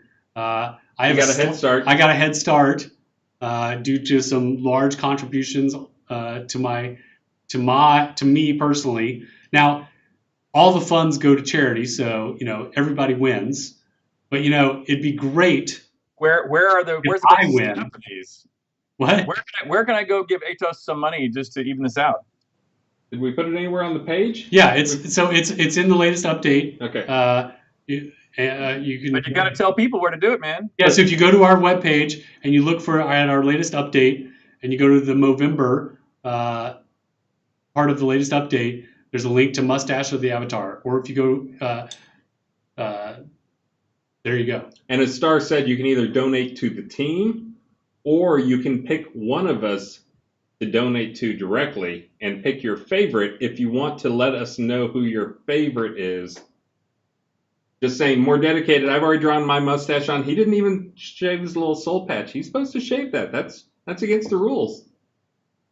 Oh, Is that against the rules, Dark Star? I forgot. Oh, you're right.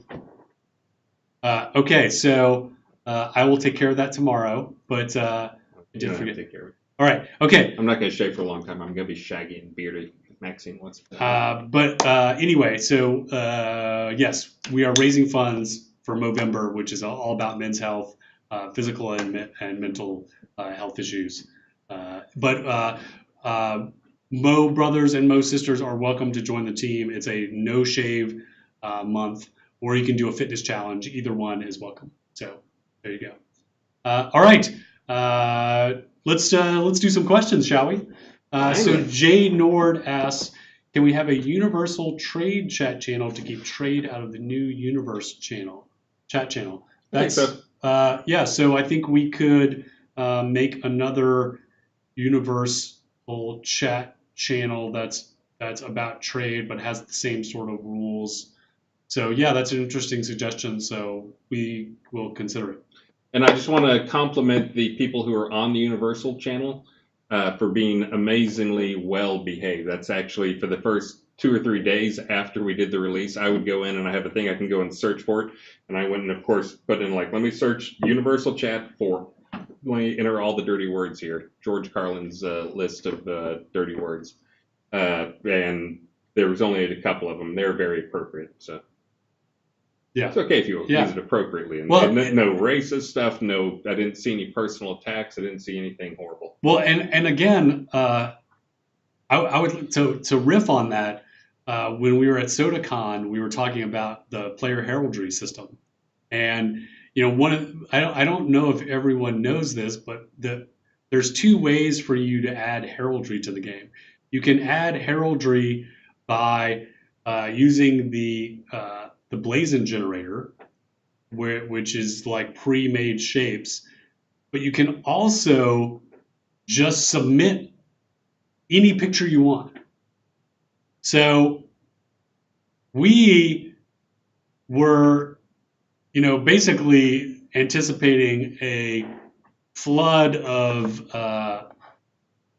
not safe for work imagery to come out of into the heraldry, because we have an acronym in the business for whenever players can, whenever there's any kind of player generated content, and the acronym is TTP, which stands for time. By the way, warning, I'm about to say an adult word, time to penis, and so we imagined that was basically going to be one of the very first things anyone submitted, and you guys have been very well behaved with the heraldry. There has been almost no, the worst things we've seen is we've had some pinups submitted as heraldry. Now we reject those, but for the most part, you guys have been very well behaved. Same in the Universal Chat. Now please do not take these statements of us thanking you for being well behaved as challenges. These are not challenges. So anyway, thank you for being good citizens. We appreciate it. And not just on that, but also like they've been very appropriate stuff too. You guys have been really good, much better than we expected. Yeah.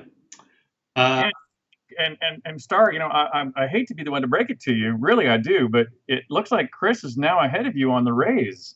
What? Yeah, I wonder how that happens. What? Yeah, just like I wonder why I was constantly harassed during the SodaCon dance party. Like, I wonder who challenged people to constantly harass me with inappropriate behavior during the SodaCon dance party. I don't know. I wonder who dared people to do that. I have no idea. Is very much on my mind these days as I'm about to turn 50. And there's some exciting things that men get to do when they turn 50. Oh, I just went through that. I got to do all that early. Yeah. So I'm doing mine at the start of next year, even though that's after I turn 50, because I want to make sure it works best with my insurance and deductibles and all that stuff. And I didn't have anything I got sick for this year. So anyways, donate to me, and I'll take one somewhere for you as I go and sell. Yeah, have fun with those. Probably could have been a better way to put that. The prep for that. Hey, you're way off topic. I was just saying Chris is ahead, and now by the way, sorry, as you know, I have a PTA call I need to take here for a bit, so I'm just gonna, while you guys take the Q&A, I'm going to turn my camera dark and do a little PTA. Okay. See ya. Bye. What do you think? Is he going to remember to take the mask and stuff off before he has the conference call with the teachers? Yeah, that would be awesome if he stayed in that costume for the teacher conference. Yeah, I can't imagine why my child acts the way they do. Like everything's normal at our house. We're totally, it's a very normal household. All right. Stay on target. We got one question. We got through one question in like 20 minutes. We're doing great. Most of it was on topic. Yeah. Or for a good cause. All right. Sneaky Pete. Is there a way to give the players the choice of having 1 spec in combat and 2 in crafting, or no specs in combat and 3 in crafting, or the other way around for the players who choose to focus on crafting? So I think this is because when well, first let me talk about what our plan is for crafting specialization. So our plan for crafting specialization is that you'll be able to pick 1 specialization in crafting. So that would be like smithing or tailoring or alchemy. And then once you pick that specialization, that gives you basically this power. And that power is that you get to pick exactly the effect of masterworking or enchanting when you do perform that action on the item that you're making. So that basically means that you have now the ability to become a bespoke craftsman. And that means that when someone says, I want you to make this exact thing, you now have that power. And so if we made it so you could do more than 1 specialization, then that means there's no reason, then specialization doesn't mean anything. Like if there's more than 1 and you could choose more than 1, then you're not specialized, right? Oh, I was totally paying attention to what you were doing. Yeah, don't go look at the Movember numbers. Look up my Movember numbers. Totally paying attention. So now that's for the production side of things. We don't actually have a design or even ideas yet for the the gathering side of things. What? Anonymous. It was totally an anonymous person who gave me $100. Back to the top. Stop. Pay attention. Okay. So. But right now we were focusing on the specialization for the production side of things, but we'll consider whether there's specialization for the gathering and or refining. But right now what we were thinking is Specialization would be more about the production side of things. Right? Absolutely. Completely agree with every word you said. Yeah, because you were totally paying attention. All right. Let's see. Elron asked, can we get some fishing baits from agriculture? I think we answered that in the fishing deep dive. You already do. You get worms from agriculture. You get hoppers from agriculture. And in the case of the hoppers, that's actually tied to the in-game seasons. So you get more hoppers in the summer. So already working. Done. Your wish is granted, sir. And I just wanted to say this because this wasn't a question. It was just kudos. You just wanted to read it? Yeah. Great release. Universal chat will make the game much more smooth, especially for new players. Help is now just one word away. Not to mention it is much easier to find a party. Thank you for the hard work. You're welcome, Elrond. That's why we added bait to agriculture. Oh, wait, we'd already done that. But you're welcome anyway. Okay. And yes, we'll probably add the for sale channel. Yeah, that's actually a pretty good suggestion because one of the things we are most worried about is that universal chat being spammed by for sale. Mm-hmm. And so having those, but we actually do think a universal chat channel for selling stuff for the player economy would be great. Yeah, it's important to get the sales off the universal channel so people can get back to spamming, join my guild on the channel instead, which is the other thing that they do. Or eventually the one in cyber part. All right, Radicus asks, why aren't the cloth heraldry boots and gloves dyeable? We are stuck with boring gray. That's because it's a bug. And we would love for you to submit a bug about that. So if you would type /bug in the game, that will take you directly to the bug forums and you can submit a bug. Or if you're in the forums, you can go into the release feedback and bugs section of the forums and you can enter a bug directly there. But that is definitely a bug. They should absolutely be dyeable. I'm sorry that they're not, but that's a bug. Came across a little passive aggressive there at first. No. Oh, I didn't mean to. I was actually using it as an example as please report bugs because that helps us. And that's really good thing to point out for the new players who are joining the game, which we have several thousand of happily. /bug to report bugs. Or in case you didn't know, we are a very small team, and one of the places where we're really small is QA because you guys are a QA. And you guys also give us lots of feedback, and we actually fix the bugs you submit eventually, and take feedback as we are right now. So, anyways, /bug, give us feedback, give us bugs. Do it. And by the way, I have some data to share with you about the fish. So, sharks caught. There have been 2 small sharks caught total since the release. 4 medium sharks caught. And guess how many large sharks? 0 large sharks have been caught. Keep trying. And guess how many mustachioed sharks have been caught? 0. Guess who has a Texas state record for the largest shovelhead shark caught in Texas? Me. Chris has We ate it before we knew it was the record. Whoops. We didn't know what a shovelhead was. We thought it was a little hammerhead or something. But it was definitely the biggest. And also, there were questions about how you're going to get to the fishing expedition in Release 60. In several of the seaside towns, there will be a boat that takes you there.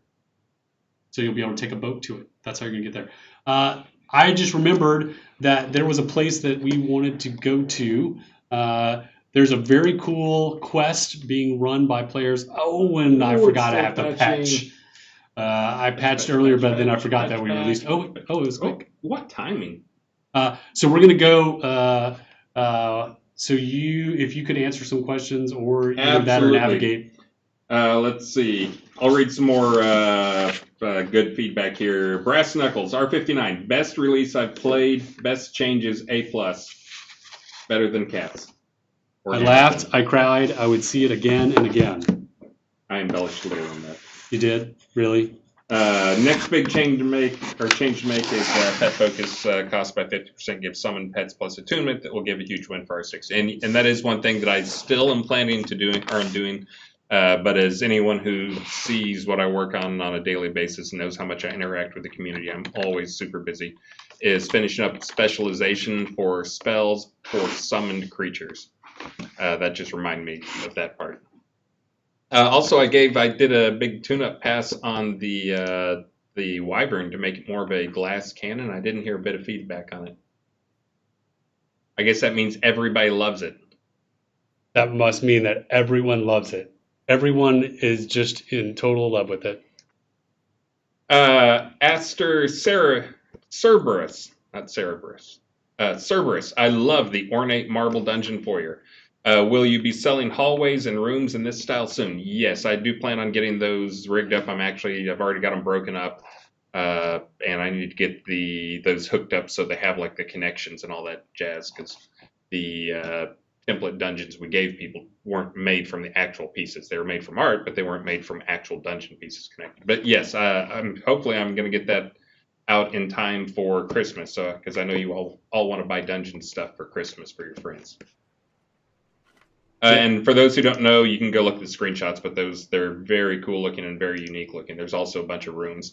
And also you can get those if you buy the dungeon pieces. When you break, we'll deliver a bundle to anyone who buys those. When these go out or for sale, we'll also deliver a bundle that has like all the pieces so you can recreate the placeholder dungeon that you guys get. Also, I'd been talking to people about features that were coming up. As Star mentioned, R60 is flying by. Like we're like 4 days from lockdown, 3 days from lockdown. So practically over, just because we went past lockdown this time, and then we patch, as we try to make sure everything's smooth for all the new players and all the big changes we had for this one. So R60, there's not going to be that much changing for dungeons except for some new content, but no new major features. Hopefully I can get some more of them deco layered out so that you guys can deco stuff and deco walls and things. Are you there yet? No, almost. Keep talking. Let's see. I know you want to limit the amount of deco that can be used off of a lot in a pot, but I'd like to have some tables and chairs set up outside my NPC tavern. Might that be possible? So one of the reasons we should be allowing more stuff for decos for pots. One of the things we have a problem with is some of the decos for pots are freaking massive in terms of their cost.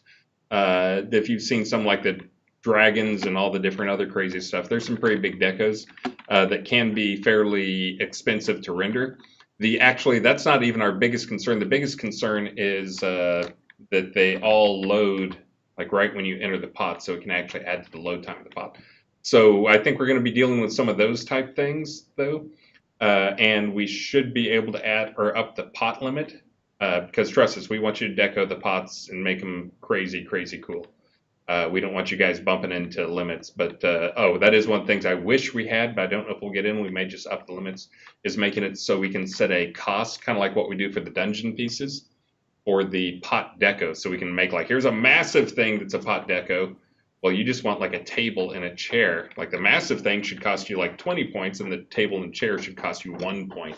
But right now we don't have that. That is a change I'd like to see so that players can go on. Then we can just make it the cost, like the pot limits, way, way higher. Are you there? Yeah. So this is an event. Oh, I should not be ghost. People can see me.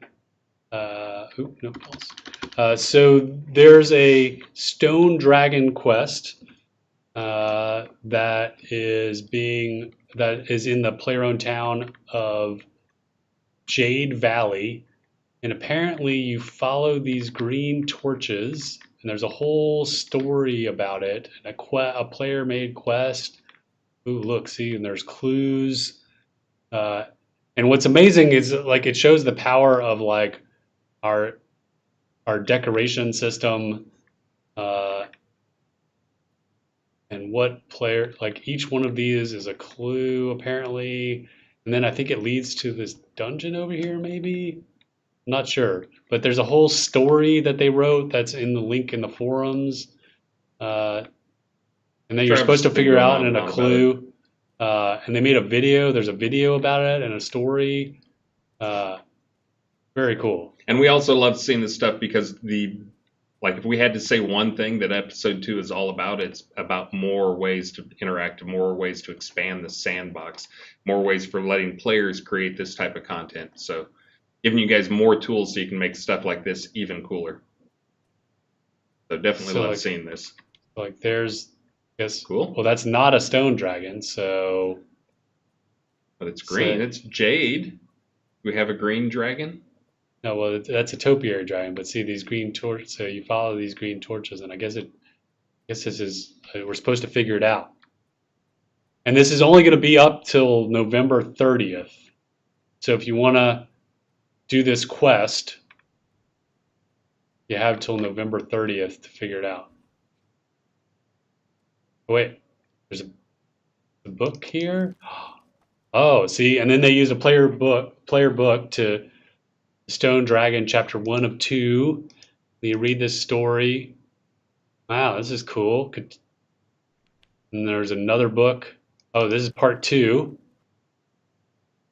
Oh, that's cool. Wonder if there's another book. Oh, I need to give a quick shout out. How do you think you pronounce that name? This is one I've seen a million times. I read it and I never know how to pronounce it. Dionwin Wildemain or Wildmane. Wildmane. Shout out, thanks. Totally not obsessing about it and checking back every 5 minutes, but thank you for the donation to the Movember cause, to my team, the good team. No, team what? Another one. Traitors. No, everybody wins when men's health is concerned. Anyway, you should check out this thing. It's very cool. And sorry I ran through it. I wasn't giving it the attention it deserved, but we got to get ready for our next. And we got to answer some questions. No, we got 15 minutes. Yeah. All right. So more questions. John Marcus. I just want to call this one out because it. This is relevant. Baby shark, do do do do do, baby shark, do do do do do, baby shark, do do do do do, baby shark. Shark Star is back. That means it's time for another secret phrase. So this is in addition to the Reel It In. So you can still win prizes by typing Reel It In, but you can also get a secret phrase. I mean a prize. You can get a prize. You can get the box. What's the secret phrase now? The secret phrase is tuna piano. What? Tuna piano? Tuna, like the fish, Tuna, piano, like a piano. That makes no sense. I love it. Because you can't tuna piano. Oh, tuna. I get it. Tuna. Oh, you tuna piano. Oh my God. I totally get it. That's so good. Oh my God, it's so terrible. It's so good. Well done, Serafina. Tuna piano. Tuna piano.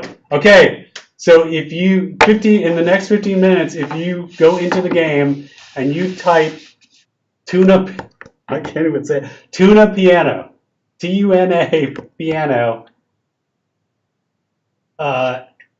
you will be eligible to win a signed boxed edition. Tuna piano. Oh my God! I love that we're so serious. That we're so serial and we take ourselves so seriously. All men are created equal before fish. I thought about that one a long time. I'm not sure how to interpret that. It was Herbert Hoover. And guests, like fish, begin to smell after 3 days. Benjamin Franklin.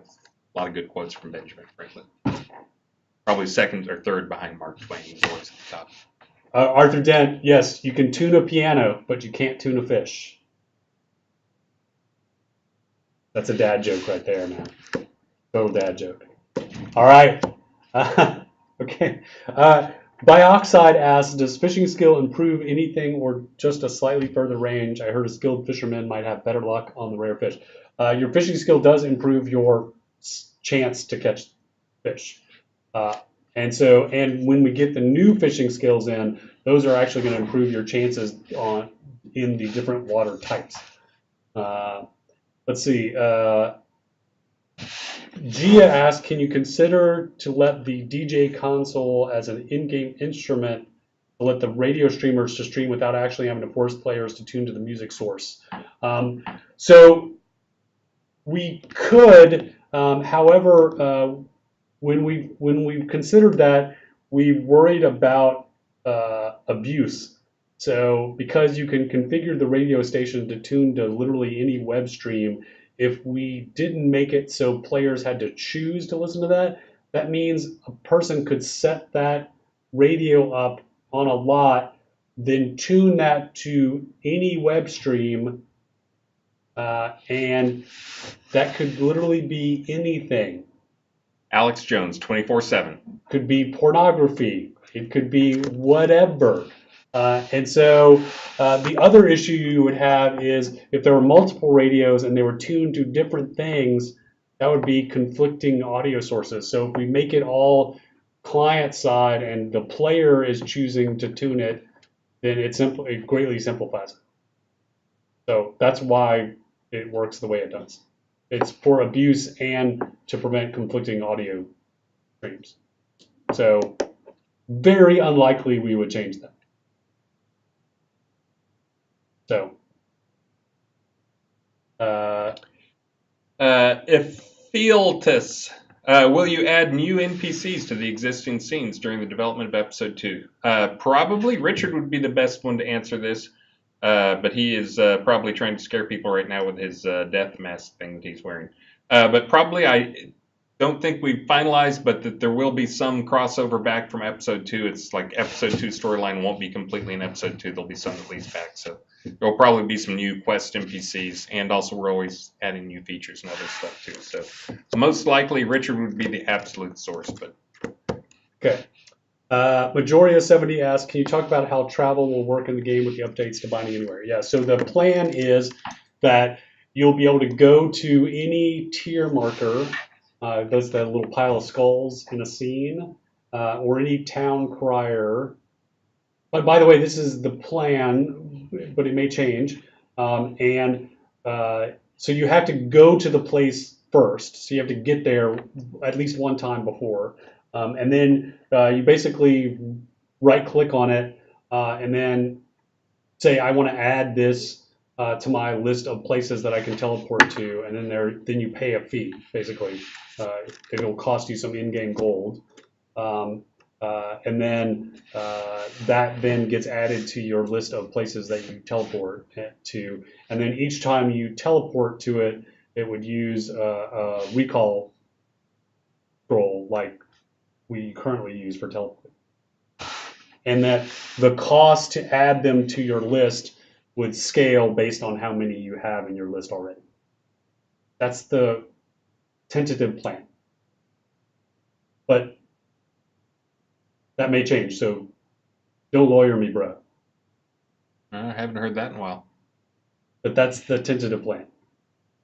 Star-Lord asks, do life power and life reach affect banish undead? The mouse over does not show it. If the mouse over doesn't show it, then it probably doesn't, and that probably means I need to take a look at it. I don't think that was intentionally missed. But I can take a look at that and make sure it does. Those feel like they should affect it. Talise Sovarov, will swamp POT biomes have fishable, fetid, or fresh water? All the water is not deep enough to fish in. Can you please report that in the bug forums? We should, like, if you really can't fish in the swamp POT biome, that we should fix that. That's a bug. So please report that. Because we made a conscious, that was one of the things like why we were showing off the Alpine, because we were making it so that you could fish in the Alpine, and so if you can't fish in the swamp pot, that's wrong.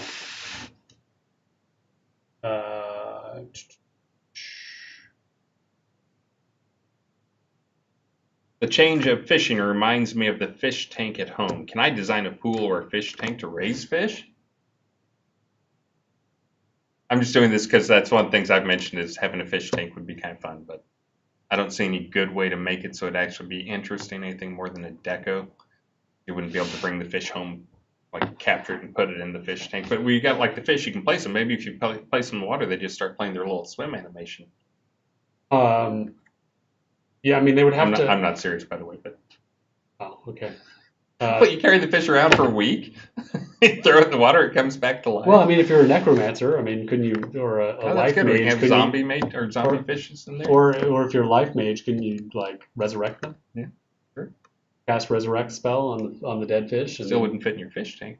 Well, that's the thing. We'd have to scale them so small, unless you had a really big tank, right? Like, I mean, unless you had a tank unless you had a tank the size of like when you go to like the aquarium, like the Monterey Bay Aquarium, or like where you had like. We've got that the row house where it's got the glass top. Oh, make that an aquarium. Just turn that whole thing into an aquarium. That whole top thing is just one giant aquarium. You can go up and throw fish in there. You can have fishing seats on it. Totally, and having a shark swim around in there, that'd be awesome. No one's got a big shark though. I think that would be, but no one's caught a large shark. And I just want to say I logged on the other day and I'd actually forgotten about fishing because it's not something I've worked on heavily.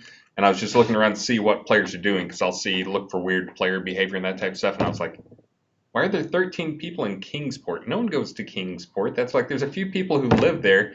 And so I had to teleport over there to see, like, is there a guild meeting or a PvP contest I don't know about? And of course I got there and it was 13 people where they're all like along Kingsport fishing all together and talking about fishing stuff. Awesome. Yay, fishing. All right. Let's see.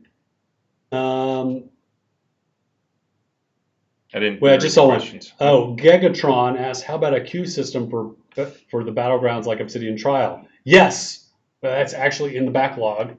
We want to make a global queue for that that you can click on and add yourself to it, and it'll automatically add you into the next game. So that's in the works. We don't have an ETA on when that'll happen, but yes, absolutely. Ooh, this is one we need to look at. Hales Servorov. Will swamp POT biomes have fishable fetid or freshwater? All the water is not deep enough to fish in. Already answered that one. Oh, you did? Asked him to bug it. I was probably checking to see my Movember total. See, this is why you should pay attention to what's going on, and instead of checking the Movember totals. Yeah. Nope. Haven't got another one yet. Okay.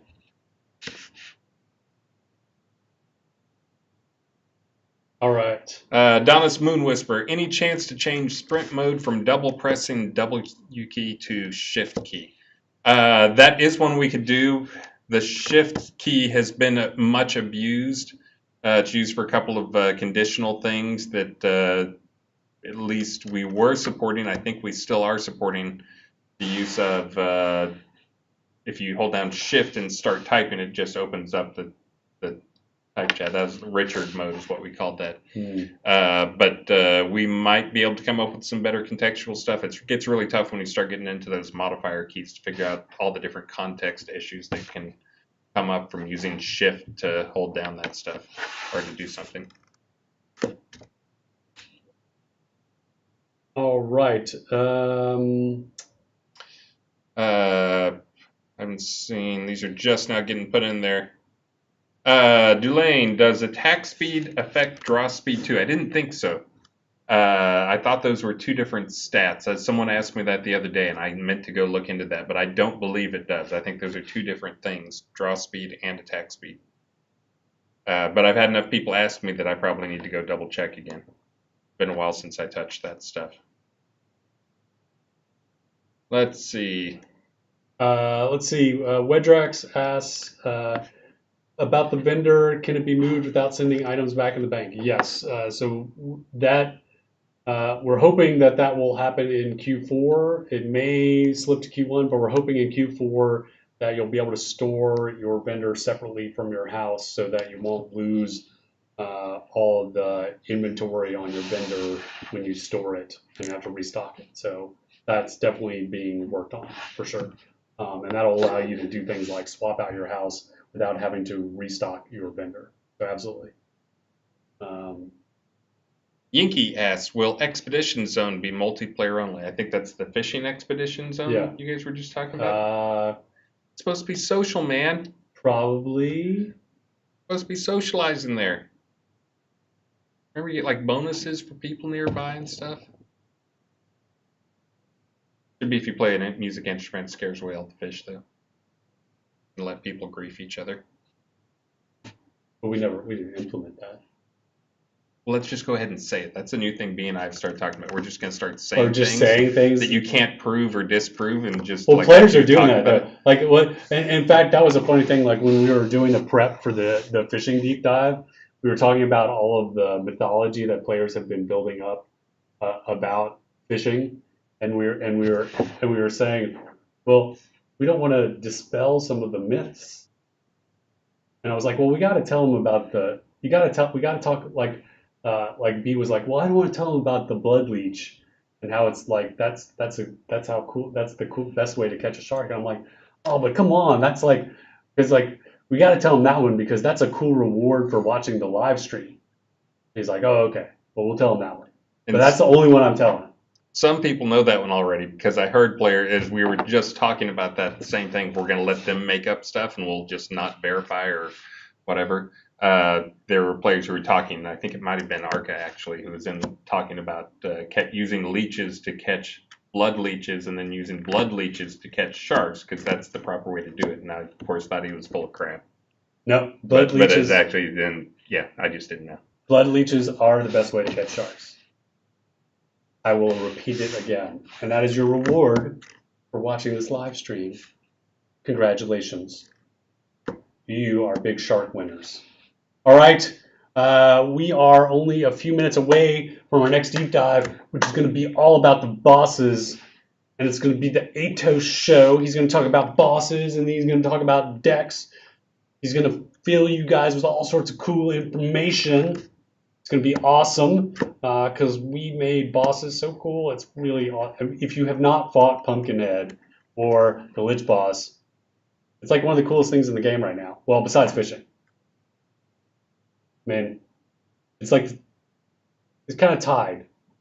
It's like a three-way tie between fishing, free-to-play, and the nearby power thing, right?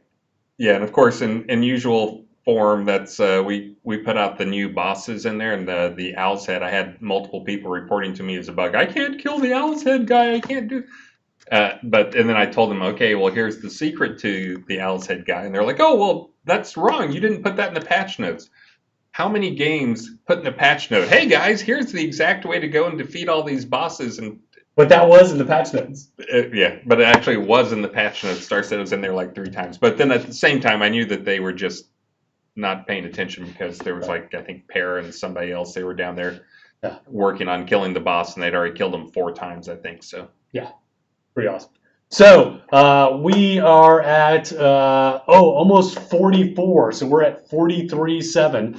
So we are getting close to the big stone fish statues. Oh, that'd be good. They can probably get 50K here before we get off the air. Yeah, so if you guys hit 50K, and a reminder, it's only this Friday and next Friday to hit these fish stretch goals. So if you love the fish, if you're all about the fish, you only got this Friday and next Friday to hit these stretch goals. But it's easy because so much stuff is on sale or expiring. So almost everything on the store is half off right now. We got crowns on sale right now, which is like we've never put the crowns on sale, so we're crazy. And they're going to be on sale. They're like 20% off. And Movember items are on sale, and portion of those proceeds go to Movember. Speaking of Movember, we are doing a Movember, our Mustache of the Avatar team. So making those purchases will also contribute to the stretch goals.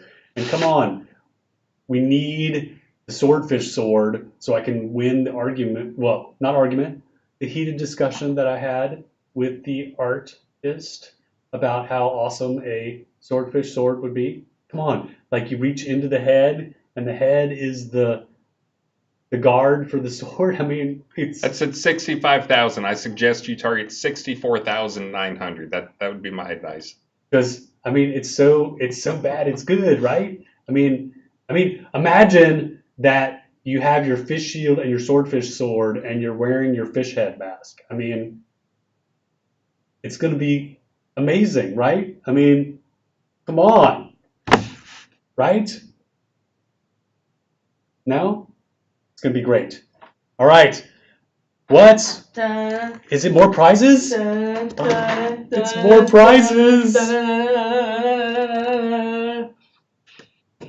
Okay. Winner of Fishing Sign 9-pack is Swami, Wood Duck, Stella Moon, Ornate Umbrella, Mishakal, Viking Bathtub, Apati Dragonfire, Gondola Water Decoration, Velma, Pirate Galleon Town Water Home, Iron Fist Warhammer, Player Owned Town Village Water Lot Conversion, Elrond, and Player Owned Town Village Lot Property Deed goes to Nini.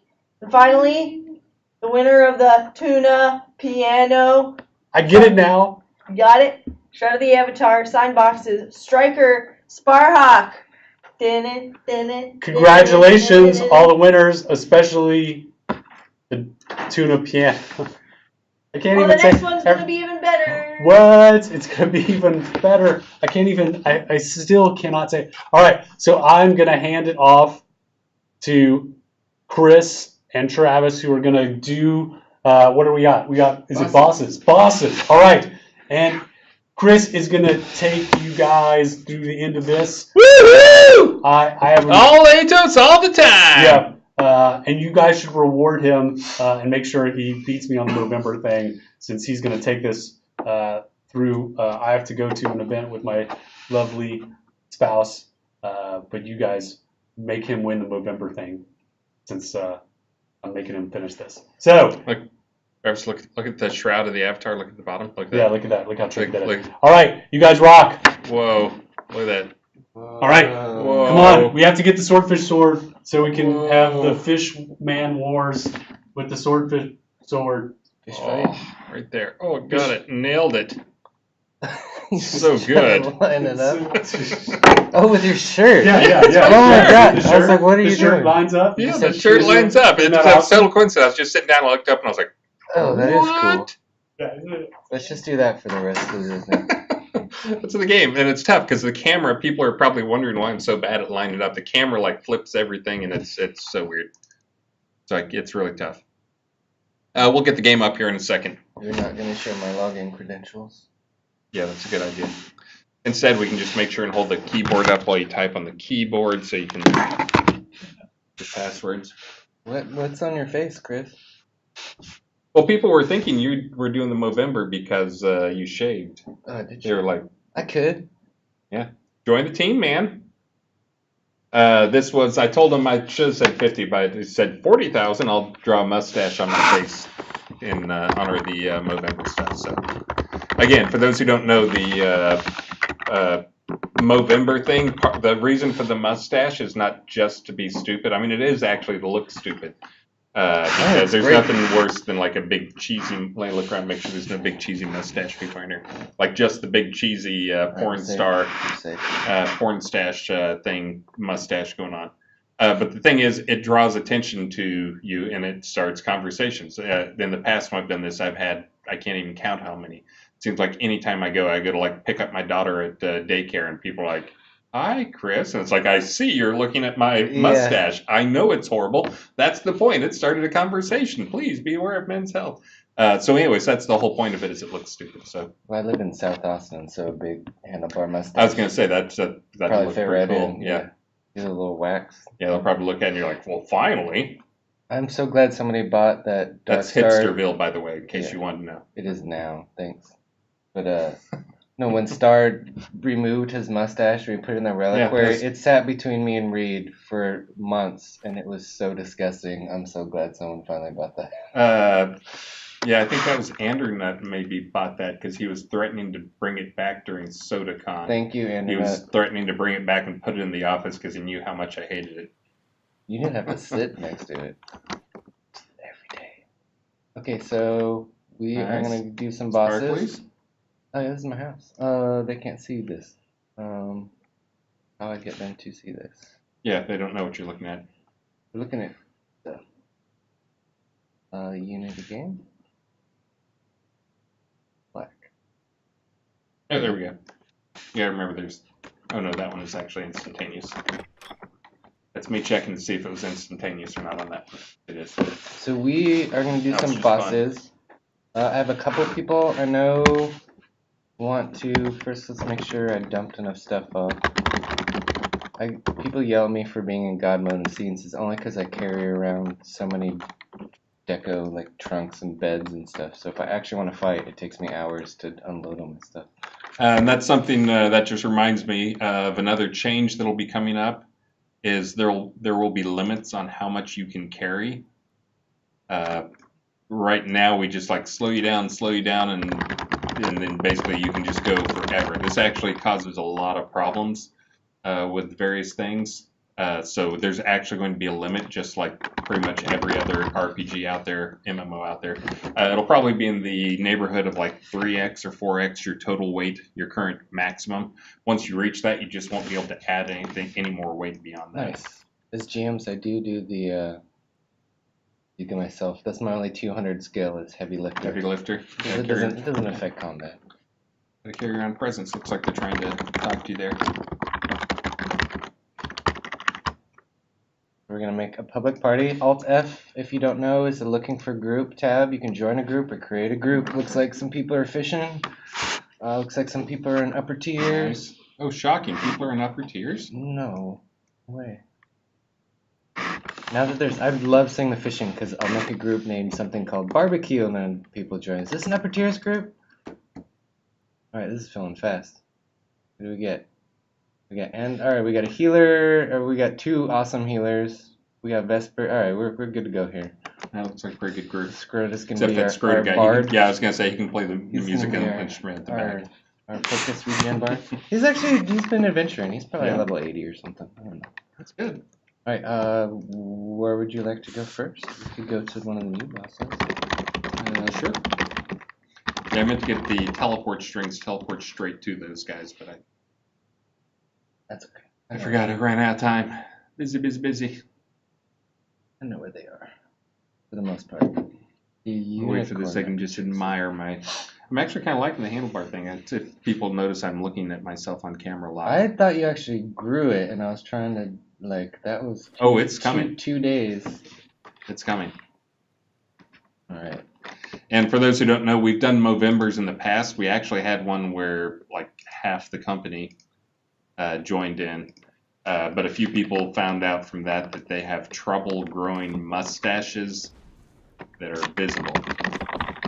Not mustaches. Burning Toad's one of those. He grew a great mustache, but because he kind of has reddish hair, like you totally couldn't see it. It just looked like his face. When we took pictures, you could see it up in person. Ken? Yeah, Ken. Yeah, I've never seen him. Not quite sure. All right, I should put. Next segment will be deck building. What's can we get? Let's do. So we'll explain. If you're new to the game, we will explain all these different decks. There's a lot of cool stuff you can do with decks. I need some food. I think I did get myself my blessings today. And I've been watching, since we have so many new players coming in, we also have a lot of players who are streaming. There's a lot of people streaming the starting experience. For the new players in the game, I would not suggest making the very first thing you do is try and go and build a deck, but rather just use one of the ones that's already made for you. We keep seeing people who like, oh really, I can make decks? Well, I'm going to go make one right now before they've ever even tried a skill before. Like, no, stop doing that. It's one of the more complicated things in the game, but it's one of the more powerful things. And a lot of depth comes from how complicated it is and all the features involved with it. And there's a lot of different things. In fact, I was just watching one of our great streamers. We're both leading. It's not going to work. Elgarion. Oh, he's a good guy. Yeah. He lives up in Wyoming, not far from where I grew up. Oh, great. We just doxed him. That's good. But Elgarion was talking about stuff. He was showing people how to play and trying to show some new players. But that's somebody on the stream told him, like, hey, did you know you don't have to do that for the combos? You can actually create combos by pressing one key and holding the other. Yeah, that's how I do. And so even like some advanced players are still finding out some of the depth and the options in it for how to play things. These guys will show off a lot of stuff. And also with all these buffs I see showing up, we might get to show off another new feature that Wizard Smoke added this release. Of course, new players aren't going to know any of this stuff is new. But that is one of my favorite things from this release is the buff collapsing, so you don't have that overlapping. You only get 2 lines of buffs, and then it all collapses down into like the plus sign. I expect you guys will probably get somebody to that level pretty quick. I'm missing whatever chest piece I associate with this. Well, that's going to be an interesting outfit. There we go. What's that? So now I'm going to modify that and this. I know people were killing me, or we were fighting in Obsidian Trials last night. I will confirm that I was the lowest adventure level in there. They were all 120 with chain. Alright, we're all buffing up. We're going to go fight a pumpkin man. I think we're a little overpowered to kill this pumpkin guy. Yeah, I was going to say, he's not going to last. Do you want to talk about how the pumpkin works? Totally not a streamer. Me? Oh yeah, that's right. I keep forgetting whether we're talking about decks or bosses this release. So we've got a lot of boss mechanics that we continue to expand our library. This is one I've talked about for a while that I finally managed to get around to getting in this release and using on a couple of bosses just to force some behaviors. But this particular behavior, it's a very flexible mechanic that I can use in a lot of different ways. So you'll be seeing it used in multiple different ways in upcoming fights and upcoming boss things. But it is basically that a boss or a creature, it doesn't even have to be a boss, it can just be a creature, gets bonuses that are based on the number of some other thing around. So in this case, it is the Pumpkinhead boss. It's a bonus based on the number of pumpkins around him. Which is a really cool mechanic we can use in lots of different ways. Yeah, because the other thing is, for those who've heard me talk about how our system works, we can set up these abilities and we can just enter in math formulas. We can use those math formulas and we can create. So what I've done for this one is I created a variable that is just a nearby objects, pumpkin, and that in the math formula that gets substituted in there. So we can set up an 8's form, and I forget what this guy has on him, but I think it's like he gets like maybe plus 25 health regen per pumpkin nearby, and he gets plus magic resist and plus a bunch of stuff, plus strength. Maybe not. So it's one of those things that makes it really easy to go and add some cool mechanics, and that in this case it was the way to fight this guy is you better keep all the pumpkins cleared out and broken, or else it's going to make him nearly impossible to kill. Of course, I say nearly impossible to kill. This group could probably ignore every pumpkin and slaughter them. There's so much firepower in this group, just the names I recognize. Yeah, that was a really tough boss. You guys made that look really tough. You guys might want to sandbag it a bit on the next one. And he's back. But yeah, this one is actually this is not the toughest boss. The toughest boss out of this release is probably by far the Lich. That is something we're trying to do moving forward as well. This one, again, we want to make it a little more casual just because it's fun and people want to go fight it. And it's something that, with a decent, group of 80s or something, you can easily take this guy out without much problem if you play it right. And that's kind of the thing we always try to shoot for with these guys, is making it so there's a right way to do it, and if you do it the right way, it's very doable. If you do it the silly way, then you're going to get slaughtered. Oh, they looted. They looted them and killed them.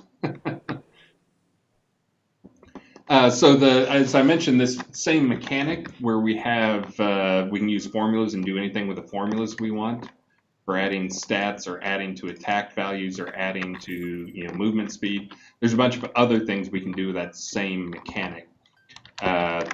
One is because we actually have the math formulas in there, instead of it being always like, hey, for every pumpkin nearby, you get plus 25 health regen.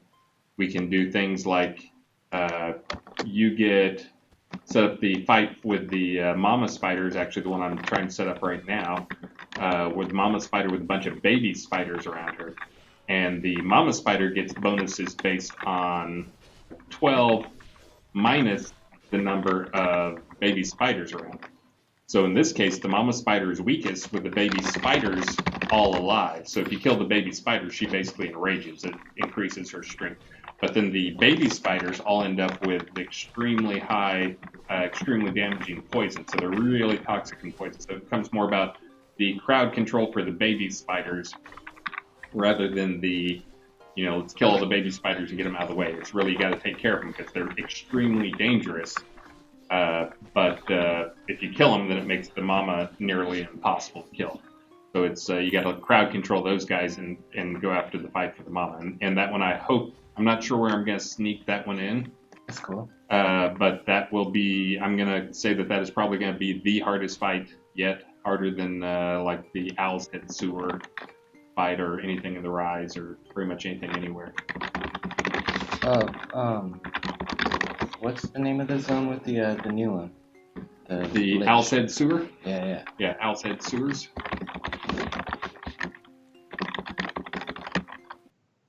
No, got it. Yes. Yeah, that's a fun one. I like the pumpkin one. And he does drop a good... so something those guys were doing, if you're new to the game, if you hit mobs from behind, you do more damage and have a higher crit chance. So wherever your tank is, all the DPS should go to the back and hit it. And these guys are so used to PvE and boss fights, they just do it even on. Yeah, they don't need much coaching. But yeah, and there's a lot of things we take for granted on these guys. But there's also being behind does a lot of different things, like reducing their various defense stuff. In PvP, it does even more things, like you can't block stuff from behind or parry stuff from behind. Mm-hmm. So PvP, it's even more important. Positioning's even more important, but it's important in these as well. Oh, you guys can go all the way through. I've never been here. You guys will probably tear it up. But... I'm in. We got 8. I think we have 8. 1, 2, 3, 4, 5, 6, 7. We got 8. All right. Oh, and never mind. I was going to say somebody had the Vespers here. Hey, Vespers, do some more buffs. He had enough buffs. You can see he's got I pointed at the screen like you guys can see.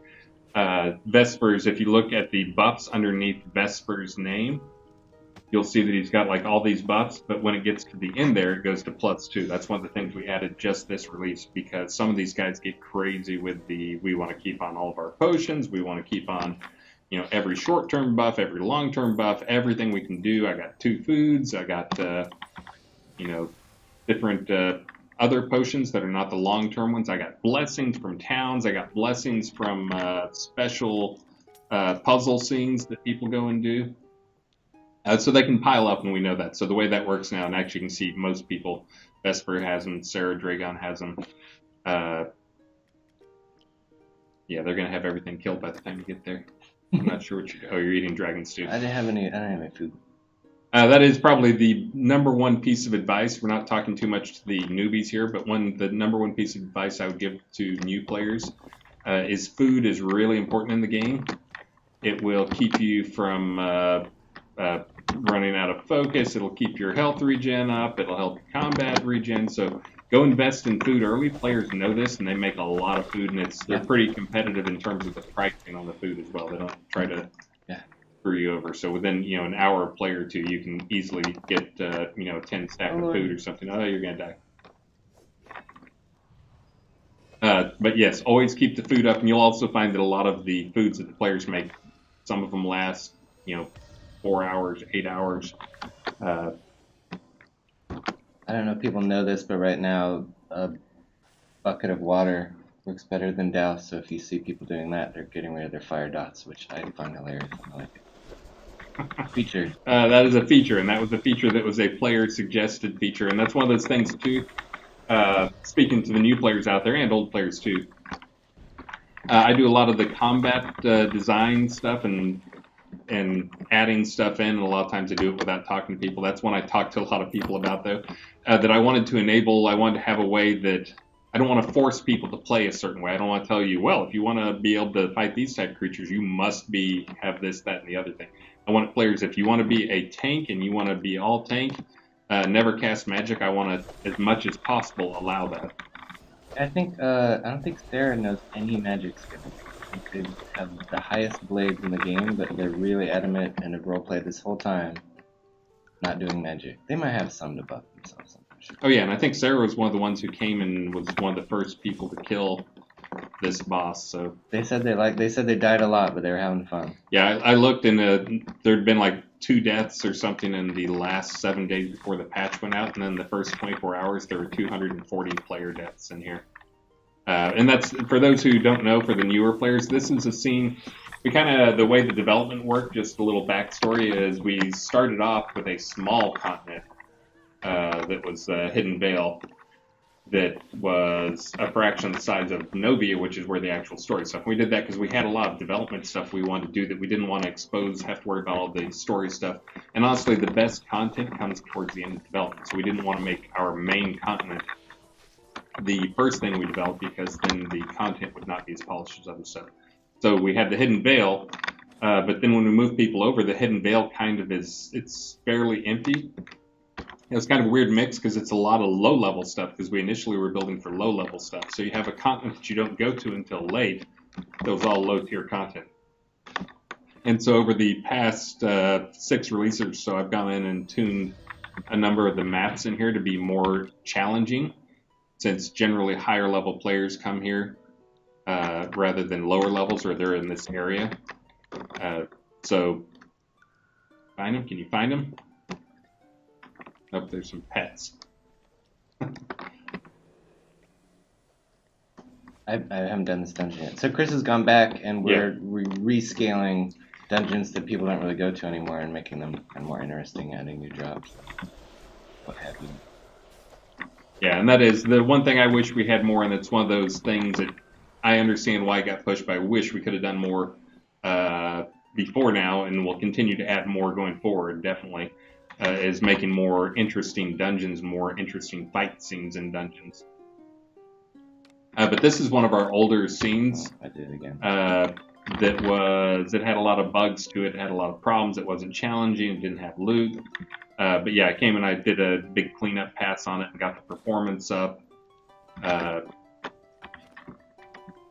And now suddenly it's getting a lot of playtime. So plan on doing this some more. As I mentioned, I'm going to try to do that spider fight. I'll probably be making trying to decide which scene I'm going to use, but I'll probably revamp another old scene. And by the way, every time I redo one of these old scenes, I get some hate mail from at least a couple players who claim that I'm destroying history by redoing the scenes. Please don't touch the scenes; they must remain. Oh, the Preservation Society. Yeah, we look at the ones that nobody goes in, and yeah. I've seen the people complain. It's like, you haven't been there. So this is the other thing that we're trying to improve going forward. And this one I did a little bit of it, and actually I kind of picked this room and picked the fight based on how it was set up, which is trying to make sure it's not just like, here's a spot and we dropped a boss here, but actually making it so the room and the spot fits. Are you guys demonstrating how not to fight him? I think I have background. I'm doing my my parries. But the way this guy works is for all the undead near him, he gets a bunch of huge bonuses. It's extremely magic resistant. He's decent zero splendor. So I think these guys are so powerful they can probably just brute force their way through it. But the undead, for every skeleton nearby, you get extra big bonuses.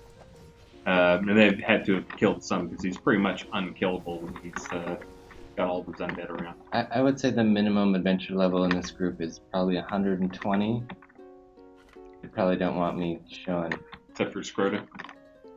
Yeah, except for Scrota. He's been adventuring, so you can see. I'll do myself. So we can do this on players, and then the upper left, you can see adventure level 114. So I'm probably the lowest by far. I don't have their permission to display what their adventure level is. You can ask them, but they're probably all 125, 100, 130. Oh, but I was mentioning this room. I kind of picked it and built things for it, based around the mechanics. There's actually skeletons who are up on those platforms. I'm not sure if somebody killed them. Yeah. Or if you guys, okay, so somebody had to, I think somebody was actually going and taking care of the skeletons. Namarula came in and We probably cleared should it have for called her. that. Okay, yeah, so one of the guys came in early and cleared it. But there's skeletons that appear up on the platforms. Again, I'm pointing at a screen you can't see. But there's skeletons who appear up on those platforms. So it's kind of those guys, they're not only they ranged will, nuke you or shoot their arrows from above and kill you, but they also boost up the boss. So this is when we have to go around to each of the platforms and try to keep those clear. Actually, on Sarah and Vespers. But that was a little bit. Again, this was me not designing the spaceport, but finding a space where I felt like it fit well, and then spicing it up a little bit. So another interesting mechanic that can come out of the same, again, I talked about reusing some of this toolkit. Another interesting fight that I hope to get in at some point is one where, again, as we look for more aspirational things, having a fight between two basically unkillable NPCs. Not sure exactly what they were. My first pass on it was to try a fire elemental that's been extremely large. Like imagine a 30-foot fire elemental fighting a 30-foot water elemental in a big pit. But make it so the actual challenge is you're not dealing with those guys. You're basically helping pick the winner by what things you wipe out, whether you kill the fire elementals in the area above it or you kill the water elementals. You're helping pick the winner in the giant cool. boss fight. But you don't actually fight those. And you can jump down and fight those guys, but they hit for like 1,200 points of damage and stuff. So you probably don't want to fight them. That's not the way to do it. Players will learn that pretty quick. But it is actually you're helping pick the fight between these two, more godlike type creatures. And again, that all comes from that same one simple mechanic. Hold on, I gotta refresh my Movember total. And there's also some new boss. You must not like what I'm saying because I didn't forget. Oh, you're at 300. That's pretty good. There's new boss mechanics we're talking about, and there's thousands of people with ideas, and the boss should do this, and the boss should do that. And with a limited team size, I think Chris does a great job of, well, I could probably make this work. And so we have a couple more boss mechanics we were talking about, time scaling and player scaling. And that's another one that's going to come into it is time scaling for bosses. Anyone who's been to a dance party and seen us do time scale, that's something we can actually control server side, zone wide, that we can change. Yeah, let him demonstrate. But we can change the time scale, and that can go up or down. But it makes for a more interesting fight. Like you can totally change the mechanics if you are going at slow speed or going at 2x speed. Like 2x speed seems like it might be cool, but it's not as cool because you really just can't keep up. Your people get so used to fighting, and they know their timing and know their patterns, and that's really a way to throw a wrench in that whole thing. Is these guys who know their patterns and their timing. We have an intruder. A new boss mob is coming into the room. Run away, run away, run away. Daddy shark, daddy shark, daddy shark, Daddy shark. I don't know that my son is 12 now, so he's too cool for that.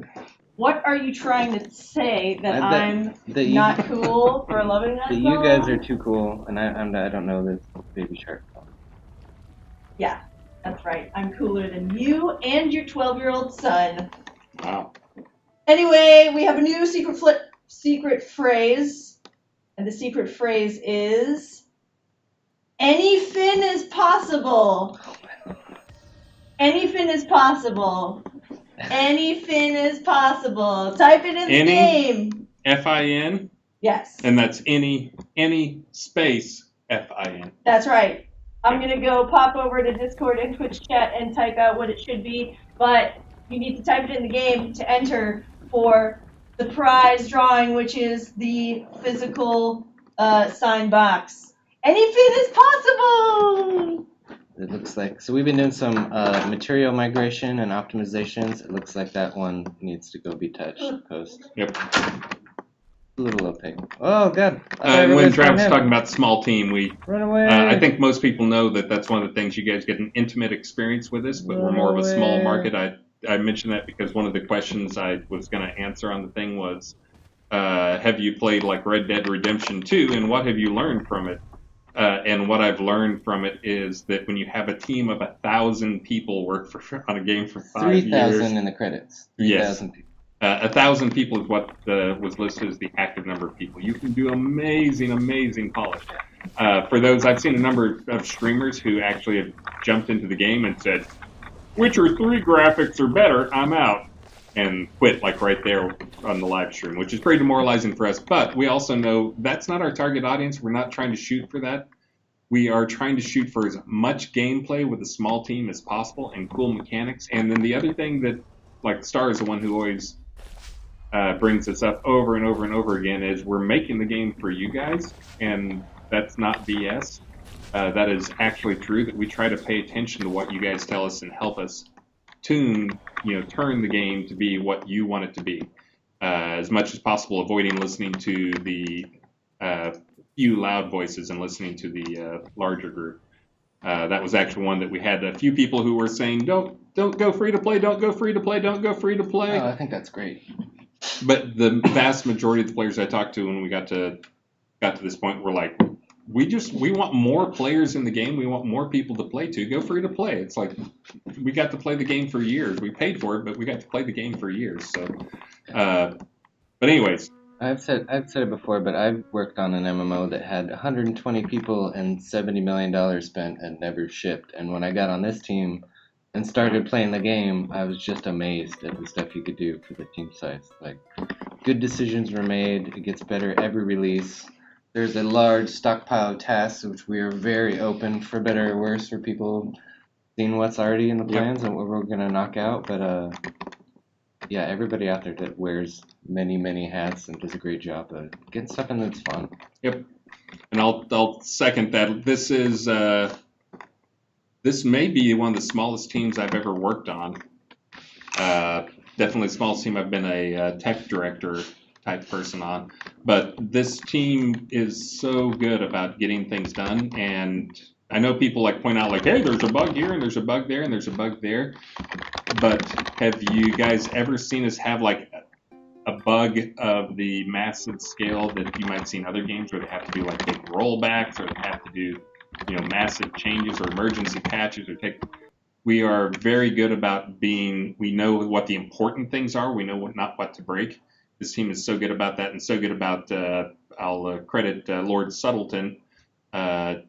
Jason, one of our programmers here, is kind of the guy who pushes this the most, but we do massive numbers of integration tests and unit tests, just making sure everything is safe and we're not breaking anything big. We break a lot of little stuff. Yeah, daily. Because there's so many moving parts. For a team of our size, there's so many moving parts. It's such a big game. But we do a really amazing job, if not of preventing bugs, we do a great job of not breaking the big stuff.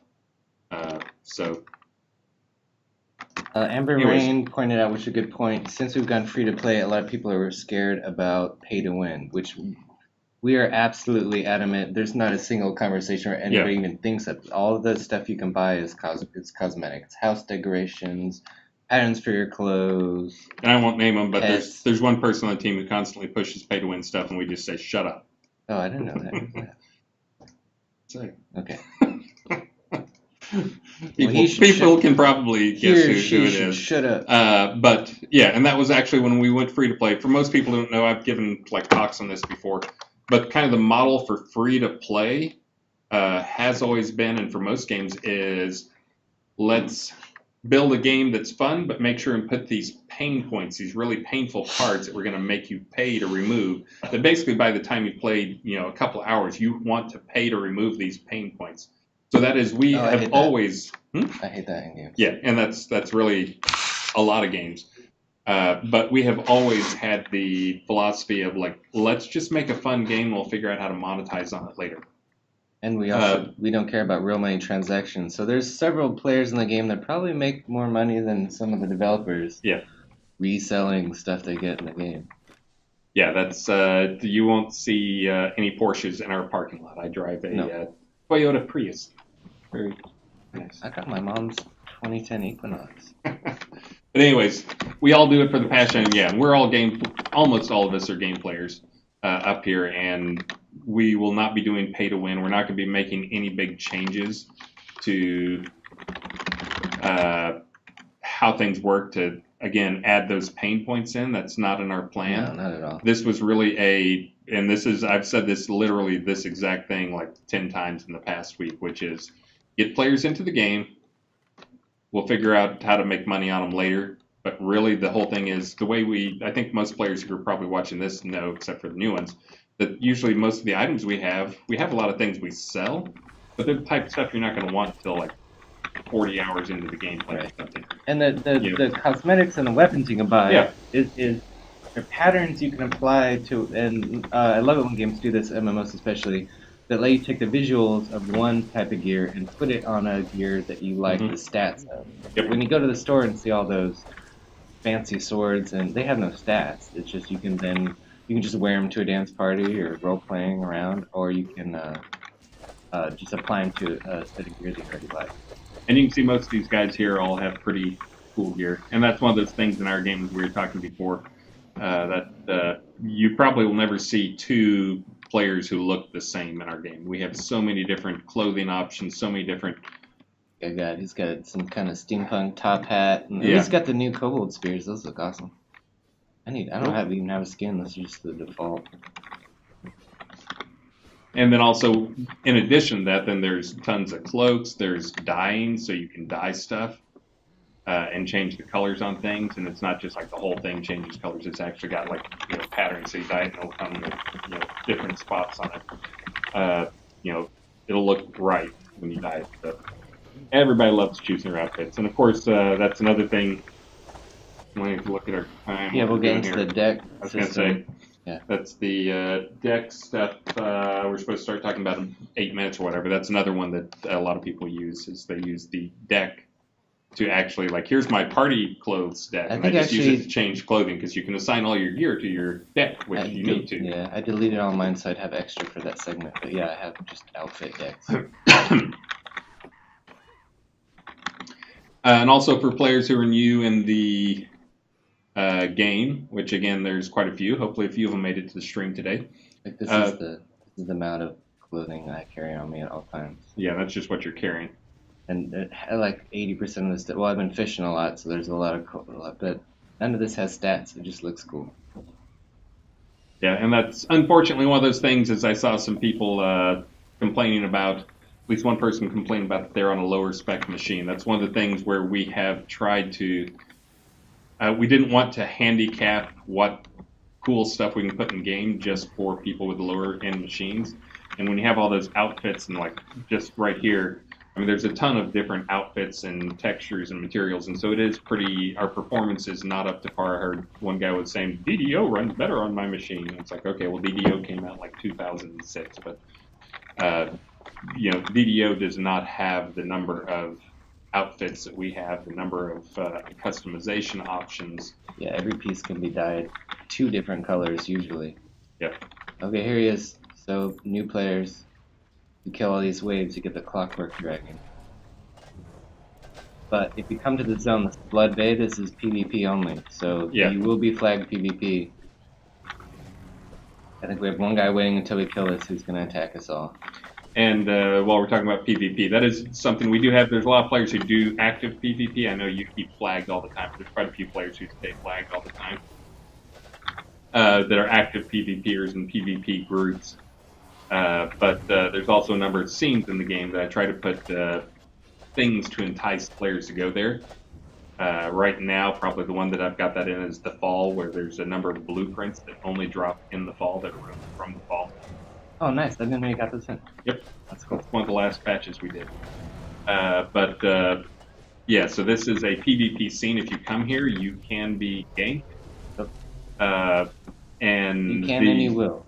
For the new players in the game who are wondering, who are still not PvP flagged or whatever, the way our PvP works is if you get... can stand back? I guess it's nearly dead. I was going to set it up for a... screenshot. Cinematic viewpoint, yeah. But yes, if you get killed in game, we are not full loot.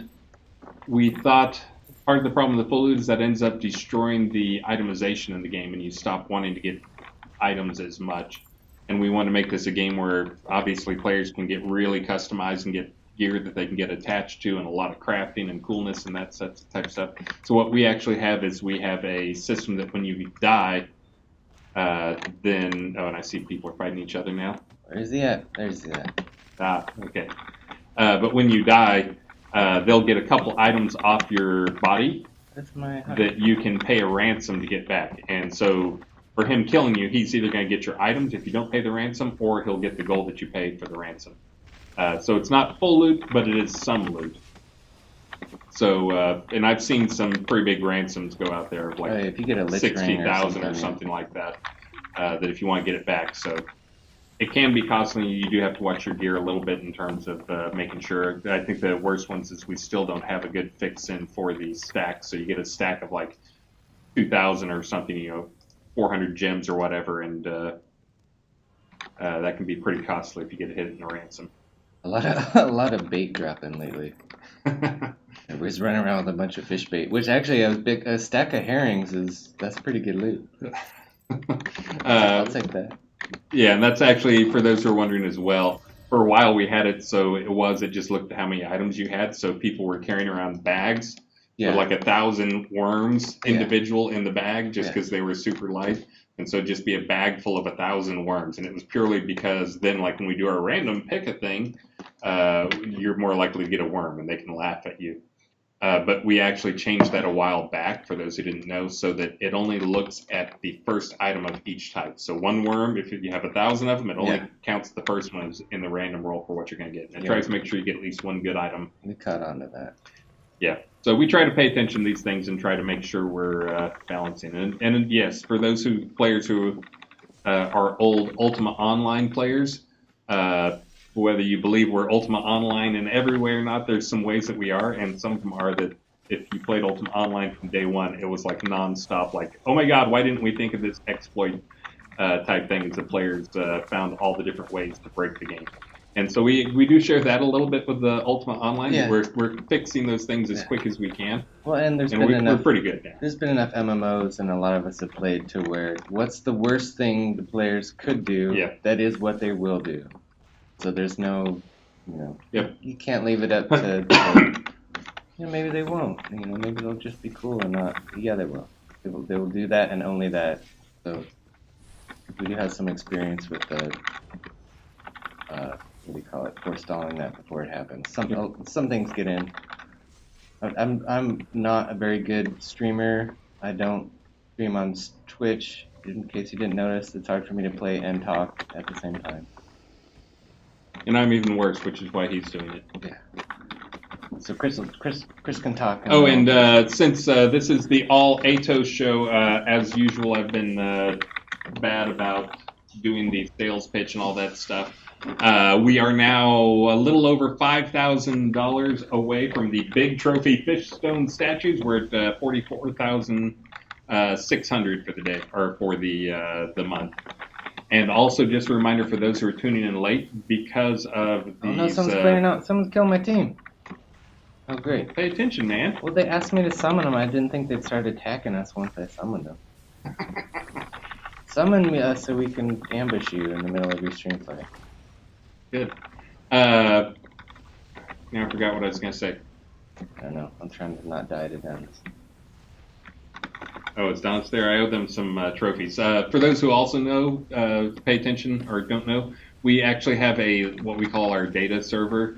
We call it a lot of different stuff, but it's basically a Elasticsearch database that we expose to the players that you can, if you don't anonymize yourself, by default you are anonymous, but it'll submit data to the server that other players and people who run websites can go and pull that data.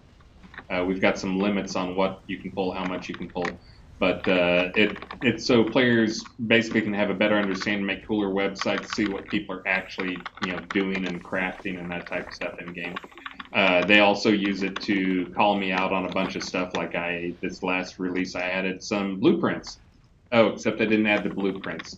And of course I was like, no, I added those things. And players like, no, you haven't added them. Going down. Not only have I killed 1,000 of these things, but also, by the way, here's the data from the I pulled from your own server that shows these things have not dropped.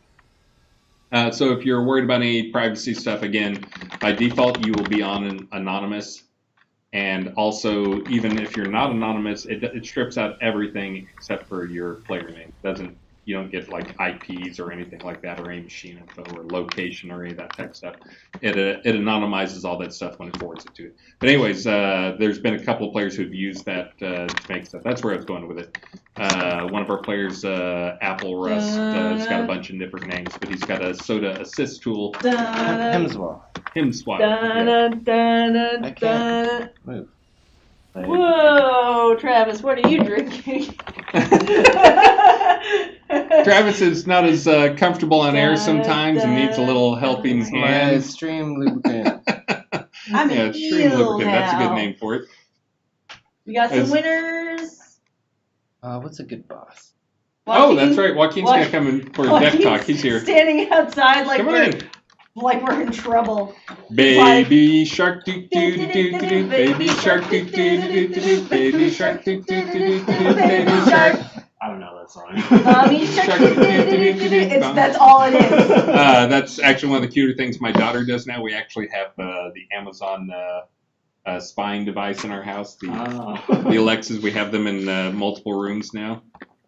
But Maxine knows how to use it. And I'd never heard that song. She went up and said, Alexa, play Baby Shark. And then all of a sudden it's like, oh my God. Baby shark. Baby shark. Whenever she wants. All right, I have a sore throat. That was very painful. All right, we have a fishing sign 9-pack for Simon LeBon, wood duck for Athena, ornate umbrella for Justin, Viking bathtub for Max Bunker, gondola water decoration for Phil, pirate galleon town water home for Portia Blues, player owned town village water lot conversion for Boo La Di Da, player owned town village water lot property deed for Tibro Drakanen, and finally the winner of Anything is Possible Shroud of the Avatar signed box Who else jumped us? is Roth Meridius. Run away, run away, run away, run away. Bye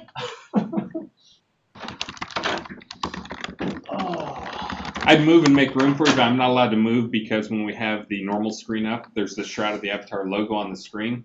And I sat down and it fits like perfectly on my Shroud of the Avatar, and so I spend half the stream trying to get my Shroud of the Avatar perfectly lined up. I see. It's very important. Maybe I'll just I'm sure players will love it. back here between you guys. There you go. So this is actually a great group of people to have on hand because I learned a lot of my deck building from fighting against these people or tips from other people. So if you're new to the game and you hit the Y key and you start making decks, you might not have enough skills to make a full deck. We recommend learn at least, was it 17 is the minimum to not have any Yeah, I forget what it is at super low level. Yeah, so It's so pretty learn small. enough skills to where you don't get any slugs. So I'll start. I'm gonna make a new deck. But that is only if you're doing dynamic deck. Really, new players Right, should be playing right. with all fixed. So for those who don't know what we're talking about when we talk about decks in dynamic, long ago in a universe far, far away, the game was set up with everything in it was dynamic, and that you built a deck kind of like you were building like a Magic the Gathering deck or something. You put skills in there, and then they just like fly out to random places everywhere. Oh my God, so much chaos. So many people. A lot of our players are older. I'm allowed to say that since I'm about to turn 50 in less than a month, and had trouble keeping up with it. And then we have some reasons why we did that originally, but they largely were not valid anymore. What is happening? So over time, it has evolved to be you can now do that if you want to. You can also just drag the runes to your bar and lock them, and they behave just like WoW or any other game that has a combat bar. But it also allows us to do a bunch of other stuff. How did this turn into an orgy? I don't know. My hot tub's instantly getting some use. Okay, we'll just point the camera this way. But mature fast. there's a lot of options. So you can actually use I think the majority of the top players use a mix. They lock a bunch of things that they know they always want these. They want to have these always on hand. They always want to know if I hit 7, I'm going to get this, or whatever keys you assign yours to. I hit 5, I'm always going to get this. But then there's some advantages to having the dealt system, which is you can see those. You can set where they're going to come out. And you add them to your deck. I was about to do the point to the screen thing again, but I was going to point to all the skills you have, all the glyphs you have in your deck. And of course, the glyphs can be magic, they can be heals, they can be combat abilities, they can be sprint, whatever you want in there.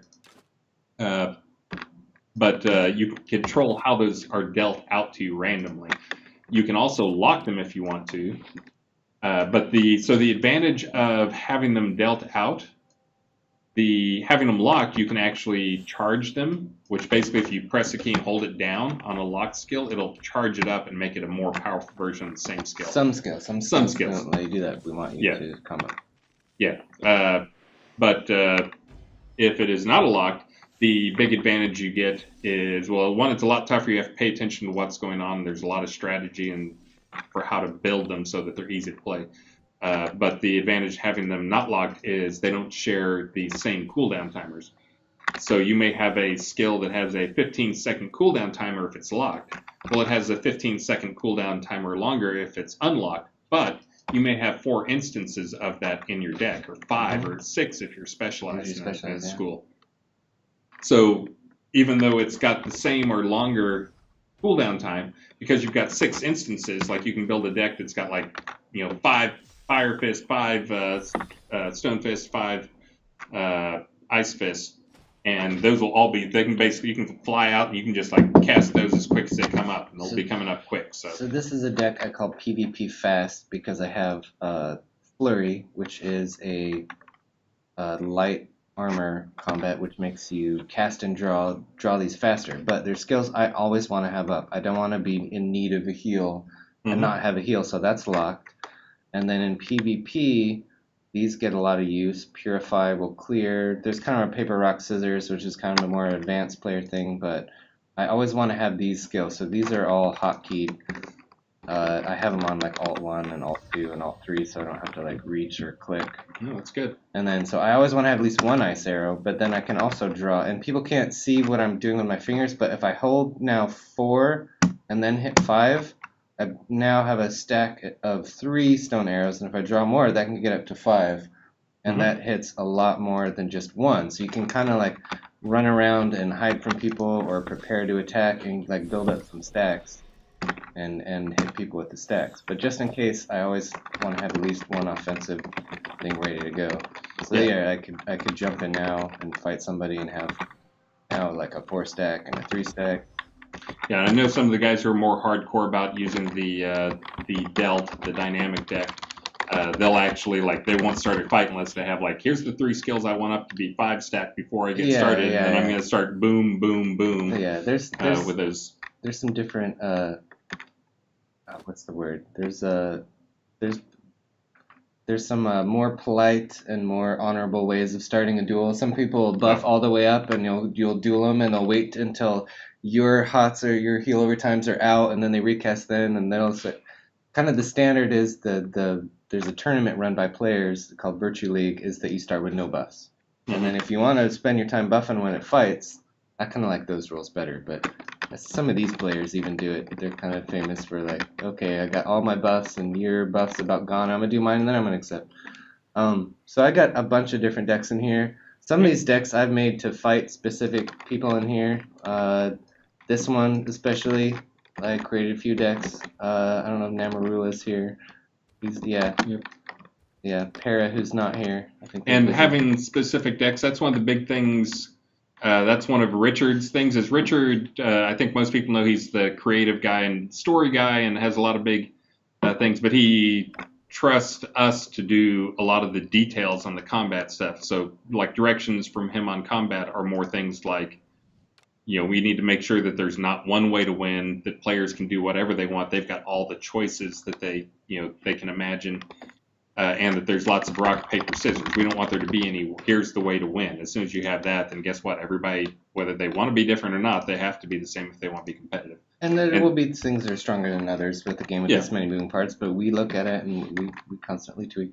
So Yeah. another big tip to players who are about getting an adventure, like somebody said 50, that's probably about right, like 30 to 50, is you're taking up a lot of slots on your deck for buffs. Yeah. But with this system, you can have an alternate deck, an equipped deck. So what the higher level players do, and X will just swap between those, is have a deck that's just buffs. So it's not taking up room on your like, oh, I really like this buff, but I don't want to take away, I want this new attack. And then when you have both of those, you can just X and go back at any point during combat. And there are specific skills, which I think is awesome, in your talent trees and focus here. Like I spent a lot on intelligence, and I got 109 in that, 110 in getting hit, but there's skills in here that you can switch. It decreases the cost, because when you switch decks in combat mode, it'll take some focus. So like this focus tree is great for saving some focus cost if you're going back and forth a lot. So yeah, if you're new and you're starting out and you're like, man, I really like these buffs, but I'm out of room on my bar, I recommend just making an alternate buff deck. Like I even have each of these has a buff deck that goes with, like that buff deck goes with that buff deck goes with that.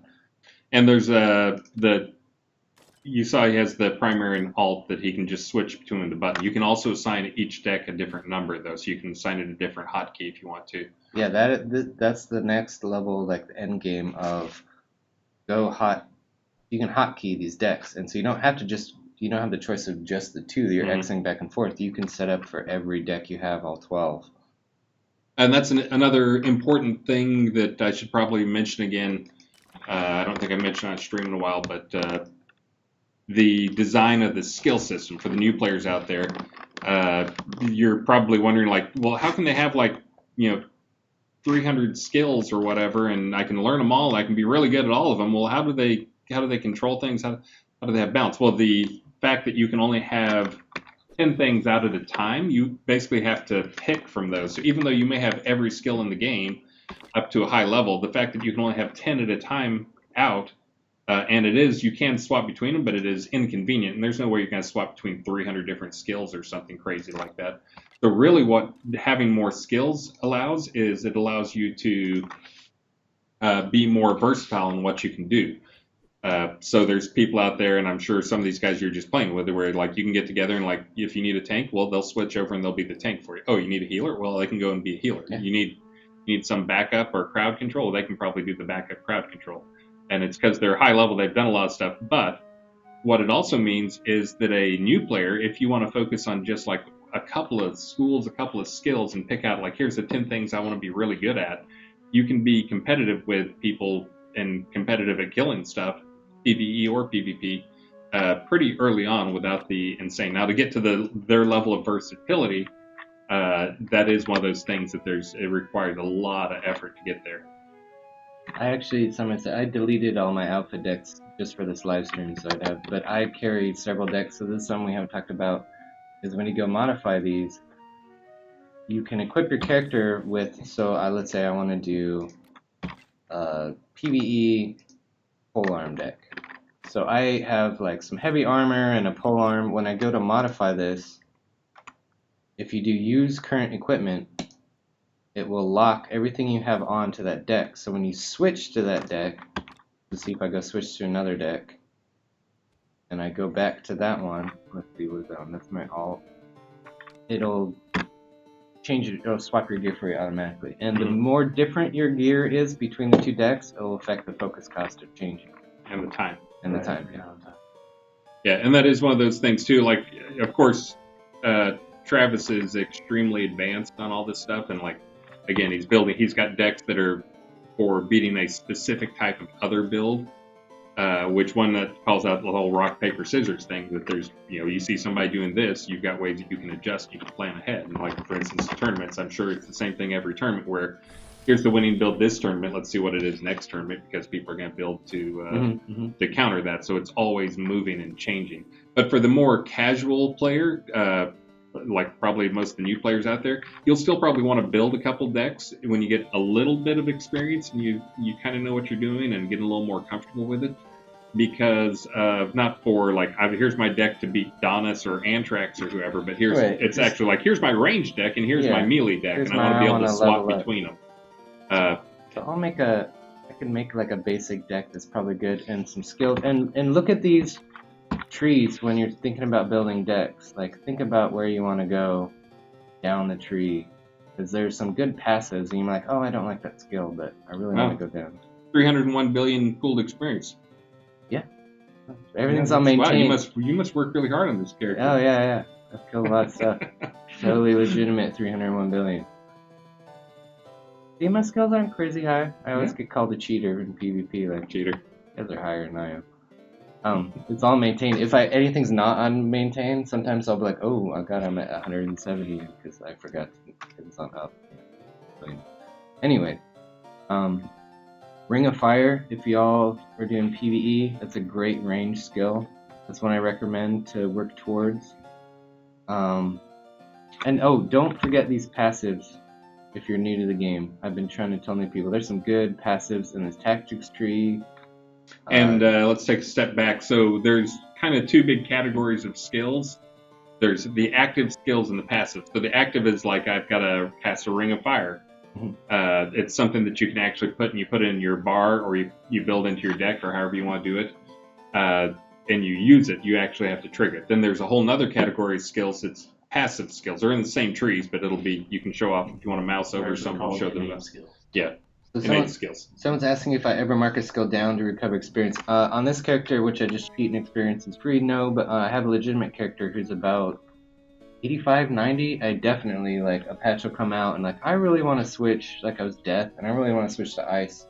So all the time, I'll put something down, and then one skill on down, and then one skill on up, and go hit a training dummy, or just go fight and trade experience. So. And that's also a good one to mention that we talk about. We avoid pay to win as much as we can, but of course we still have to pay for the project. So we try to look for things that feel fair to monetize on, and this is how we've always been. This isn't something that changed with free to play. So we try to look for things that are fair. One of those things that felt like was the Book of Unlearning, because it's really, you're paying money because you screwed up and you want to undo something. So it felt fair because it's really, here's your I think it's 3 kodos or something. Here's your 3 kodo fine for screwing up and wanting to change.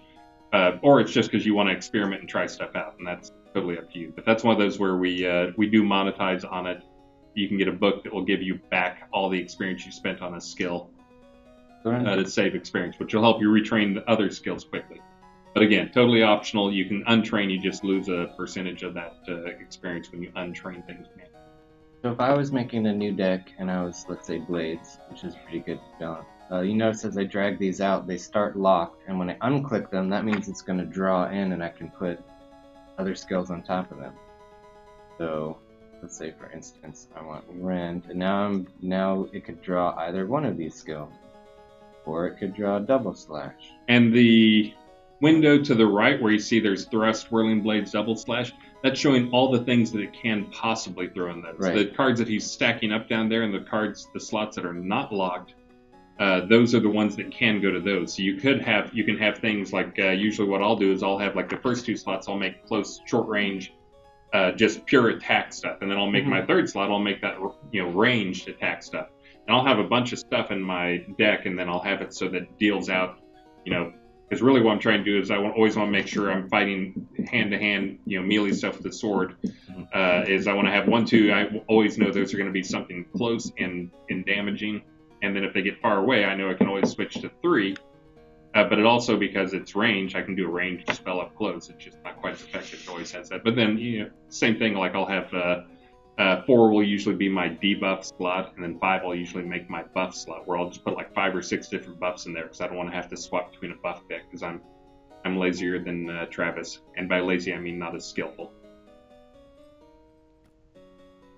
So if there's something, so let's say I wanted to have, I like all these possibly drop, but I want more of a chance to be thrust or double slash. Depending on how many pulled over here, will be the likelihood of getting it. So you can say like, I kind of want this sometimes, but just don't have it up to. Let's go back to bladed. Yeah, and how that works is it's just like a card game mechanic. You can imagine you're going to draw a card every second and a half So I have or whatever. 3, but I have 5 of thrust, so it's much more likely. So this is I designated where they could draw to down here, and this is how many are in my deck that is drawing from. I want to open maybe just like one sheet and kind of demonstrate how those are going to be dealt into those slots. So I like the equipment I have. Oh, except I probably want a sword. I just made a blended deck. Do I have the sword on me? I got a cutlass, that'll work. Alright, so. In the wrong hand. Yeah, I don't think you equipped the deck you built. I mean, you probably want to make sure and assign the deck. equipment as well. Right. Because it just swapped out to polearm. Noob. I haven't done bladed in a while. No. And again, this is for the new players out there who are like scratching their head and like, what? And it's a lot to learn. It is a lot to learn. But you don't have to learn that. You really can just take a skill, drag it to your bar. You don't even have to open the deck interface. You can actually just do it outside. You can just drag it to the bar. Hit K to open your skill tree, and then drag whatever skill. I want thrust here, I want double slash here, I want that there. And it'll work just like any other game. The stuff he's showing off here that looks incredibly complicated is incredibly complicated. In fact, he just made a combo without telling anybody about combos. You were talking, So you can see, though, that the glyphs that he assigned to those slots 2 through 5 are getting dealt there, and then the ones that he assigned to maybe 7 is staying in that slot. So that way, there's a little bit of randomness about which glyphs are being drawn from your deck, but at least you can kind of organize it ahead of time where they appear in your slots. I like to put like buffs and heals over time over here, where these I all want on my easy to reach keys that I can do combos of. And again, the biggest advantage of doing what he's showing you, where you build out a deck with those things, is you don't share the cooldown in the same way that you would if it's a single locked skill. Now that can also be a blessing and a curse, depending on your build and your setup and lots of different things, because you can, with a locked deck, I don't think you can run yourself out of focus at a high level or at a high skill level. But on a dealt deck, because you can end up using skills a lot faster, you burn through your focus and you can run yourself out of focus and end up in a bad way for a fight. And so, talking about decks, this is the combat bar, but you can do a lot of things on your utility bar to kind of augment and support this up here. And so, for instance, I've been fishing, so that took over a slot. But in the case of PvE or getting knocked down by monsters, I always have smelling salts. That's a good thing that'll recover you from being stunned. Oh, he wants to, I don't know, he's just going to let me hit him, or... It looks like you're not hurting him. Yeah. So he's using a ability that he has Shield of Air on. Yeah, he's got Shield of Air on.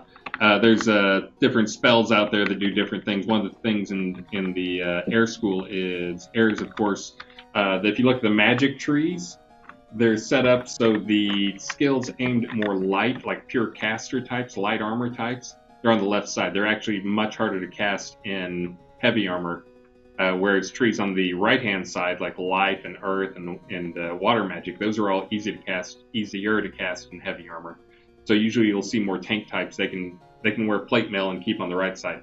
But he's in the air school on the left side. It's the hardest, along with death, free to cast in heavy armor. Highest fizzle chances where you'll start seeing that show up.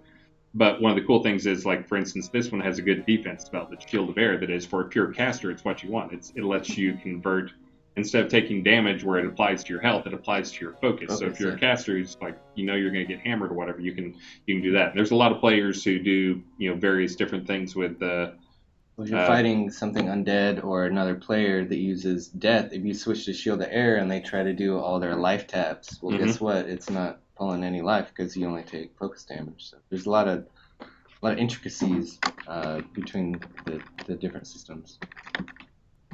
Yeah, and a lot of this stuff, again, we're talking about all this stuff, and I'm sure there's somebody out there trying to take notes on all this. This is all stuff to learn over time. You're not going to be able to get a lot of these skills for at least a few days. We kind of have things set up, so really if you play like within 20 to 40 hours, you should be able to get any skill you want in the game with a little effort and be able to go to most any zone and feel competitive if you know what you're doing. But again, don't rush through things, learn things. That's one of the things I always try to push for, and I think I've been like half off camera this whole time. But that's one of the things I try to push for is making sure that we have, that's always my goal is, after you play an hour, you'll know something. After you've played 10 hours, you'll know something more. After you played 100 hours, you'll know something more. It's just we want to make sure it's always there's still more to learn. There's still more things to master, and a lot of that is getting the muscle memory down is really what it comes down to. When you look at some of these top players, like there's no time to think in a lot of these like the big PvP matches or the tournaments. Like they know they go in with a strategy, and the stuff that they want to do, they've already got that. That's down on muscle memory. Their brain isn't even involved in that. And we'll look at who's still alive, and I'll switch depending on who's still. So I have these are all hotkeyed. You can just press the number keys 1, 2, 3, 4, 0, or 1 all the way to 0. But then because I don't want to move my hand, I just do Alt. I can reach all the other ones with Alt 1, 2, 3, 0 does these. And then I can switch to another deck with Alt F1 without going into alternate decks. I don't even know what this deck is. I haven't set this up in a while. That looks like my standard. So this is my caster. There's a lot of air and ice, like you were saying, so I have cloth armor on for this. But then I also really like Body Slam, which requires, which requires a heavy armor. That gives me Body Slam, which should draw into 5. I always have Poison down on my utility, some resistances. Is that a banner with Audrey Hepburn on it? It's my heraldry. No, I don't know who that is. It's not something that's possible. That's Audrey Hepburn. Potentially copyrighted at all. And if it was, it's edited more than 7%. Player-created content. We're not to blame for it. But yeah, that's Audrey Hepburn. Yeah, I know, that's my heraldry. That's what I'm saying. It's totally... Oh, you're saying that... We're not liable for that at all. But no, I don't know who that lady is. I don't know what you're talking about. I'm a huge Audrey fan. Me, obviously. So yeah, making a new deck. I'd wait a little bit and stick to lock skills. Put in lock skills because you can get yourself in a bad spot where you're pulling down slugs because you don't mathematically have enough cards to draw on all your slots is what the slugs are.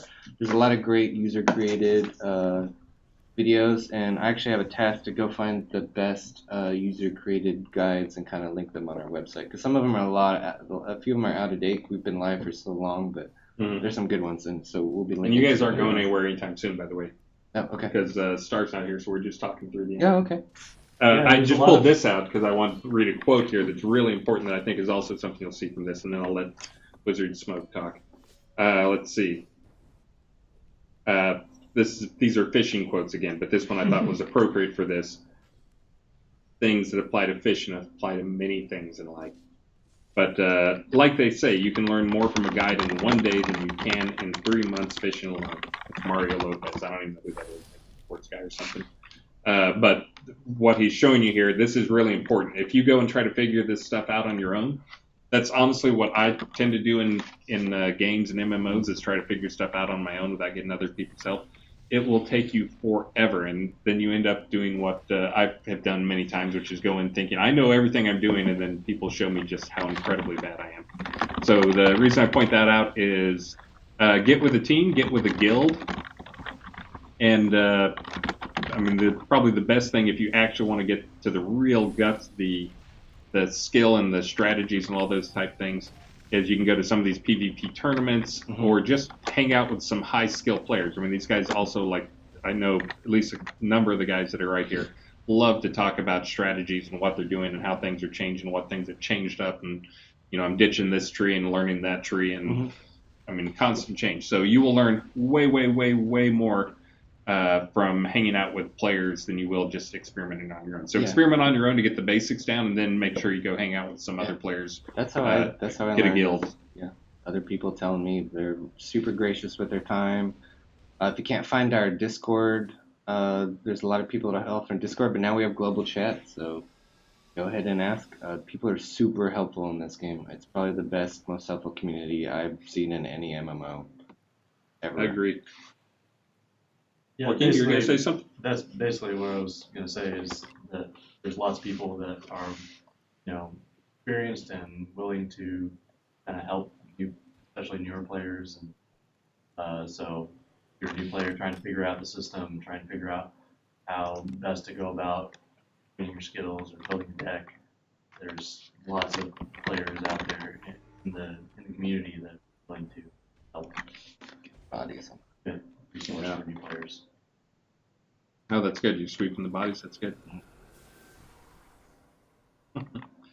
And yeah, we have the skeletons that show up in game. That means that a player died there. So Yeah, I've seen a lot of people wonder what that is. Yeah. Yeah, that is actually something that I've trying to remember. What is that in Demon Souls? I think that was in Demon Souls. Is the first game I ever saw that in. That was one of those things that I thought would be good, especially because you can play adventure scenes instance where you never see other players. You'll have few clues, and having the corpses there, so you see where this is where other players have actually died, to give you a hint of like, hey, this could be dangerous. This could be a bad place. Far more often is what you see is in towns. It's like, this is a place where a player could fall from a high elevation and die. Out in front of a castle or off the roof or something like that. So, Right. yeah, and some of those are because I've seen people die doing practicing their safe fall is another fun one. Oh yeah. Because that's for those who don't know, the new players. There's a skill called safe fall that'll help you survive falls. But the way to level it up is to fall and take damage. The players are always trying to like, what level can I jump off of that I'll survive and level up my skill but not die? So I just want to make dance party deck. You can't even tell you're a frog with your mask on.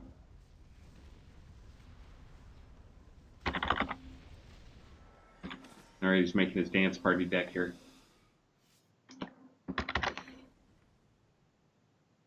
You're gonna be. I have 3 skirts because you need different colors.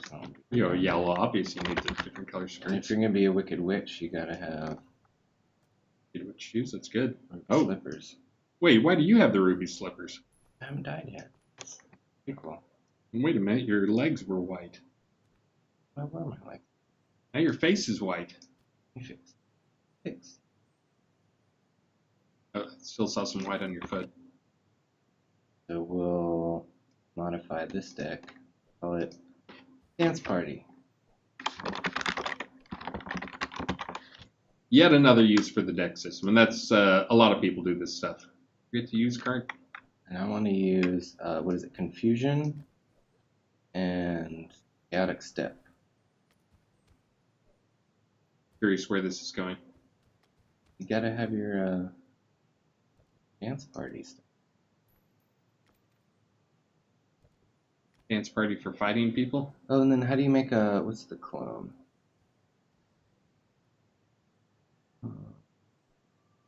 Chaotic clone. Yeah, block that.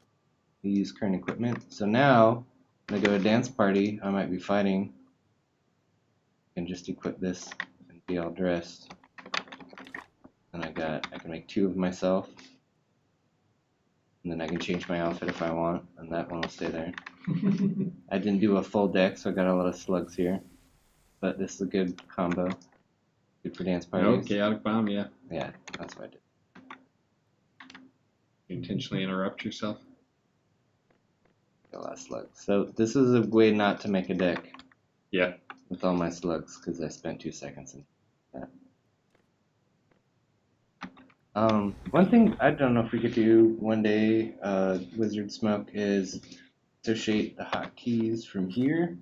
Yeah, absolutely. There's lots of great suggestions going on in the forums about ways to improve the deck selection window, and yeah, one of them that I've heard is being able more easily assign hotkeys to your deck. Also being able to rearrange your decks in that list. Mm-hmm. Oh, that'd be great. Kind of Yeah. Yeah, they organizing those. really want that one. Yeah, because that'd right be now a you good one gotta too. copy So it. And then, definitely lots of things on the radar that things that we want to try to improve, especially now that we are introducing the deck system kind of earlier on in the new user experience. We're actually given a few decks right from the start and kind of explain how to switch between them and such. So deck selection, deck creation are definitely things that are on my radar for areas where we want to try to improve the user interface. To Get just out of make my it house. easier to use in general, but also just kind of more intuitive for those new players. cool. Yeah, and of course I've been talking to new players a lot on this stuff. Again, to the existing players, I think I've said this on the last few streams. That's one of those things that I will continue to apologize to you guys because, as I had said in past streams, that our focus for at least a release or two through R59 was focusing on things that will not really help the in-game players much because it's really aimed at the new players that we're bringing into the game. So I think we got a lot of that stuff done now, so we can get back to the more in-game player type stuff and start working on some more big changes for you guys, like some of the stuff that Joaquin was just talking about, where you can assign in the interface and those type of little polish items. Because that's the type of stuff that a new player probably won't even notice, but these guys where they always have 10 decks and tons going on, they It's making it definitely easier to notice. manage all. What is going on? Oh yeah, and I think last release or last streams I was saying stuff like we're trying to make the game, the new user experience better as we get ready to attract a lot of players, but we hadn't actually said anything about changing to free to play. Right. Hey, surprise! We're free to play, and that's why we were working on that stuff. So we do manage to keep secrets occasionally. And there's still lots more. We all have Oh yeah, everybody has that. at least 100 tasks, and we're chipping away at them. We'll get to them. There's a lot of good ideas that we'll be getting to. And Wizard Smoke, I have no idea what that guy's doing. Wizard Smoke, Joaquin here is one of the ones I call out on the on various streams, saying that there's some people who have more tasks than others. They have a longer list of things to get to. So yes, we really want to get item X, Y, and Z, but it's got to fall behind, A, B, and C. So he's There's on always a lots long of list. things on my list. Kind of managed. I was just saying earlier that I've been here for about 5 years now, and I've managed to kind of involve myself in many different parts of the game. So there's a lot of things that kind of fall onto my plate. Yeah. It's a matter of prioritizing those, doing what's best. But there's lots and lots of good stuff on my plate that I just don't have time to. Yeah. But everything every. I think everybody knows at least my mantra for all this type of stuff is that all we promise is that each release is going to be noticeably better than the last release. We're not going to get it all done in any one release.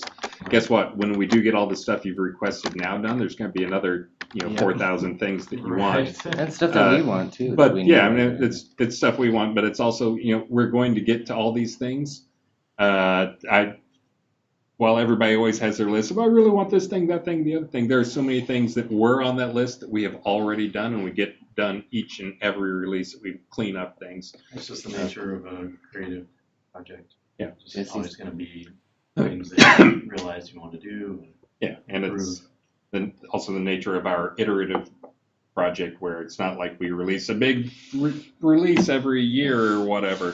Right. And that's the release for you. It's like every month we try to make sure that there's a bunch of new stuff in the game that makes the game better for people. Yeah, you even see here someone commenting on lack of endgame stuff, as if we've been talking about all kinds of stuff now that we're done, or got a lot of stuff done with the new user experience, which, I make the environment shells, and there's the guy sits next to me makes it function, so now we'd like to go sneak in some high-level dungeons.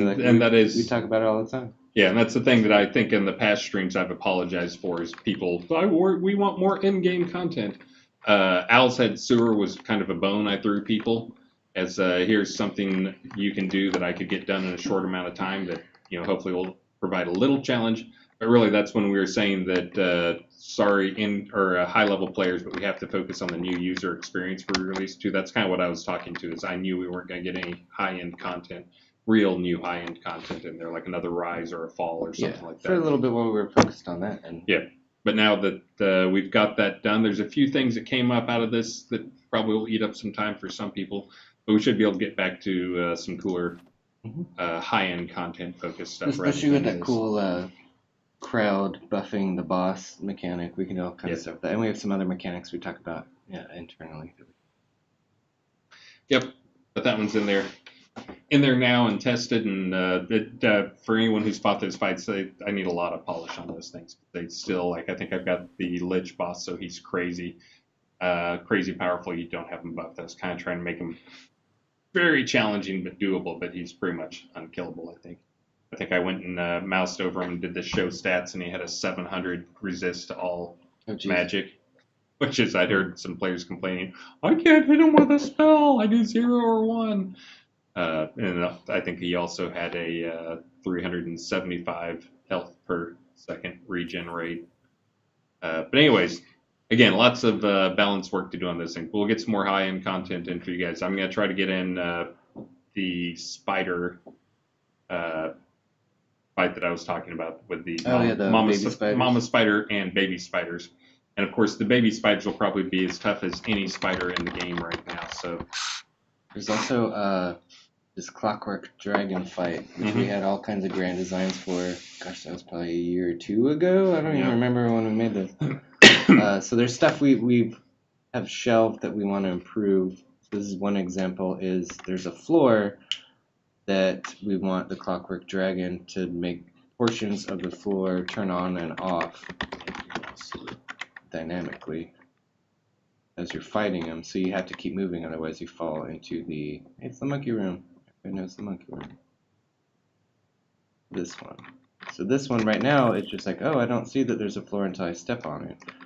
But the real functionality we want is for the dragon and the room to be turning these off, and they'll like fizzle and you'll have to keep moving. So stuff like that we've been thinking about for a while, and we just keep plugging away at it. Yeah, I'll get at least a couple of new high-end fights in the game.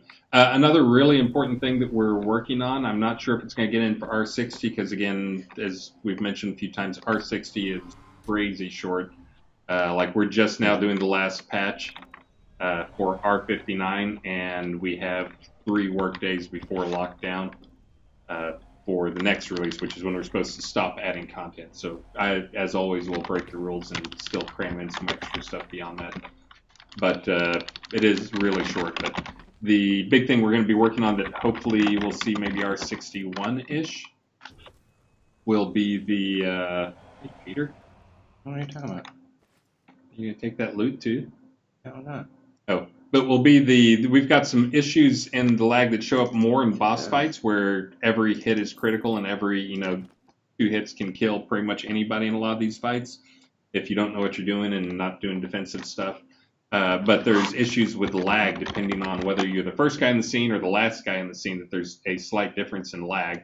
And that lag for people in other countries can actually be amplified because I think even though some people think we're peer-to-peer in terms of how we do things, it's actually everything comes through the server, but there's some things that we count on synchronizing to one client's time, but we're changing that. There's going to be a bunch of things. We basically broke down all the lag elements and timing elements into 3 categories that we're going to be addressing all 3 of them. We have a really good plan for how that's going to work so that going forward, this fight is a good example. The lag, who's the first one in the scene or the last one in the scene, or whether you're in Europe or whatever, will not matter, and everything will be synced up timing. And the reason that I think you went to this one is this is the first place where it really started becoming obvious was with this Torque Doll guy, because there's one particular thing that he does that if you don't jump at the right time, you'll get stunned, and pretty much can be a death sentence if you get stunned with the guy who hits 300 or 400 points of damage. But because jump is not like if it were a shield block or something, then that'd be fine. You could shield block or whatever, do something that lasts a while. But this is really just jump has a limited duration, so timing is really critical, not just starting but ending. It's not like just getting it off quick enough is what matters. Really got to start it and end it. And so it made it really tough with the timing on this guy. And actually it probably still is at this point. But that will be addressed in the next few releases. Again, all aspects of it will be addressed. So the timing for the jump, the timing for all of his tells on attacks. Now, if only we could fix the graphics on his skirt, this would be a decent fight. Yeah. Or just his, he's never our favorite. Yeah. He's fun to fight, but he's not pretty. Yeah, and this was one of the earlier guys we put in the game in terms of like mechanics, but he was one of the first ones where we said, like, what would make this guy cool to fight? What things can we have? And he actually has a number of different ways, things you have to do to pay attention and learn to fight him. He's early on. I like to do that because someday it will do something. What did you do? Oh, yes, I know. And again, that's we do a lot of design by committee up here on things. Usually I get to make the final decision because a lot of times I'm the guy who actually has to put it in game. But that's one of the things Travis wants that I am going to add in is making it the double tap rolls will actually give stat benefits. You can actually get some defense out of them instead of it just being purely a visual thing and position thing. Although for this guy, the position is really important. Again, being behind him, you can see this skilled player that he's with. They know they need to get behind him if they're gonna have a chance. And of course, being behind him, you're not gonna get hit by his attacks. You're gonna have less defense from him, or he's gonna have less defense towards you, and more crits. We didn't talk much about bosses. There's a lot of good skills that are good for bosses, like Fireflies, or reduces. I'll crit more. Yep. Crit him more, basically. I don't know how to explain it. Yeah, and again, going back to some richer things, that's making sure that everybody has a role. We don't want the thing I usually talk about is apples to oranges. Like, we want to make sure all skills are apple to oranges. We don't want, like, here's the fireball, the fire spell version of this attack spell, and then here's the lightning version of it, and they do the exact same thing except with a different visual. That's exactly what we don't want. We want to make sure that everything feels very different. So part of that is making it so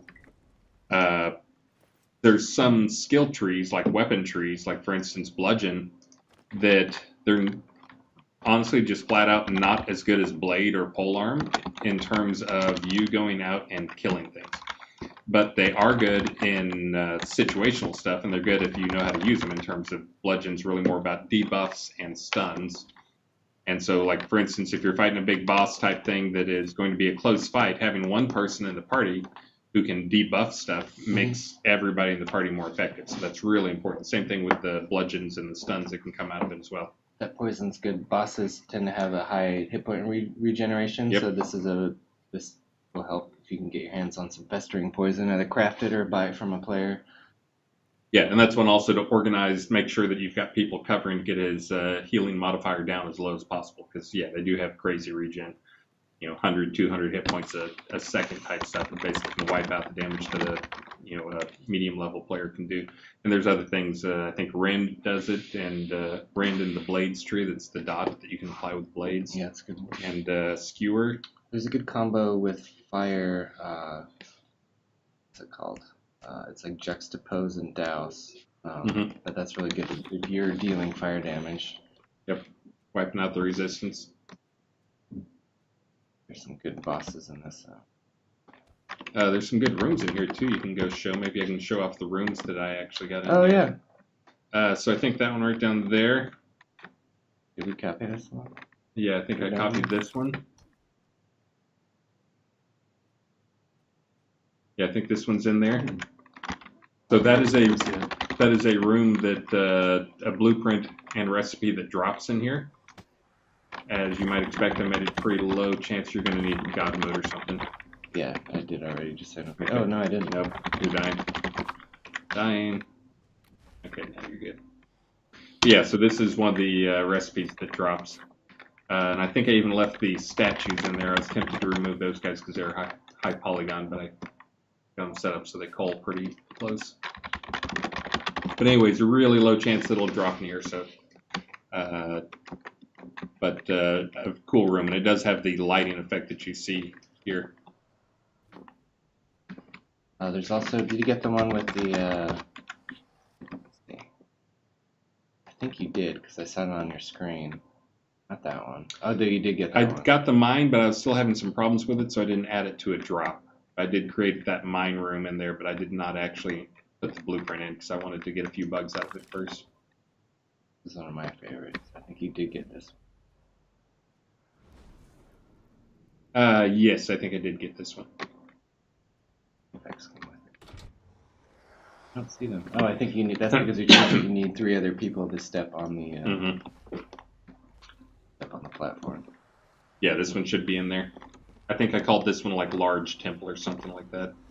So if you're brand new to the game, this is the fall inside Blood Bay. You should just come straight here. Nothing bad will happen.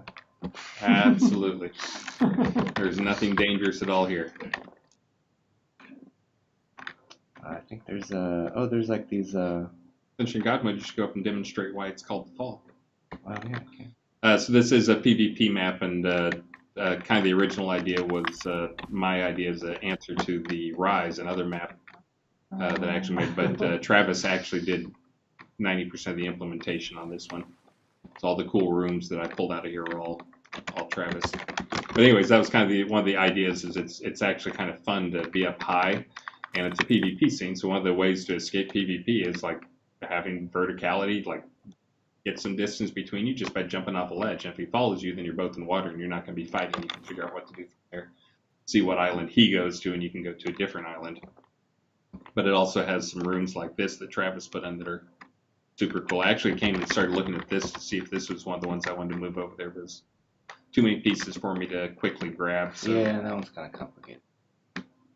There's that one. There's the dragon room. Yep, I looked at this one. This was a pretty big one. Not surprisingly, since it's dragon stuff. Yeah, the spider webs look horrible right now. Yeah, they do. Awesome. I don't. The dragon. I was trying to find the.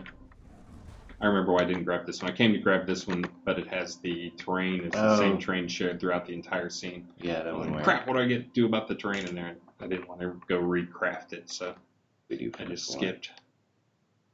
Where's the? I think you grabbed also this one, right? And just put a floor on it. Oh, I'm in the same. Nice. I did, but again, this is one that I put in there, but I did not actually. I don't think I actually turned this one on. I've got more rooms pieced out than I have created the blueprints and the recipes and the drops for it. I figured the Fall guys were getting 3 super cool rooms. I think the third room is actually one of the smaller buff rooms. Like, I think it's got the sun symbol in it or something like that. Yeah, this would be a cool one. I'll make some dungeon stuff with me, man. Make some parts. I'm working on that underground pool. Oh, yeah. Spawn of Sobek. God of Lizards. That's who Sobek is. It's the Egyptian god of lizards, cool. I think. I created that a long time ago and meant to use it in one of my trial scene things and never got around to it.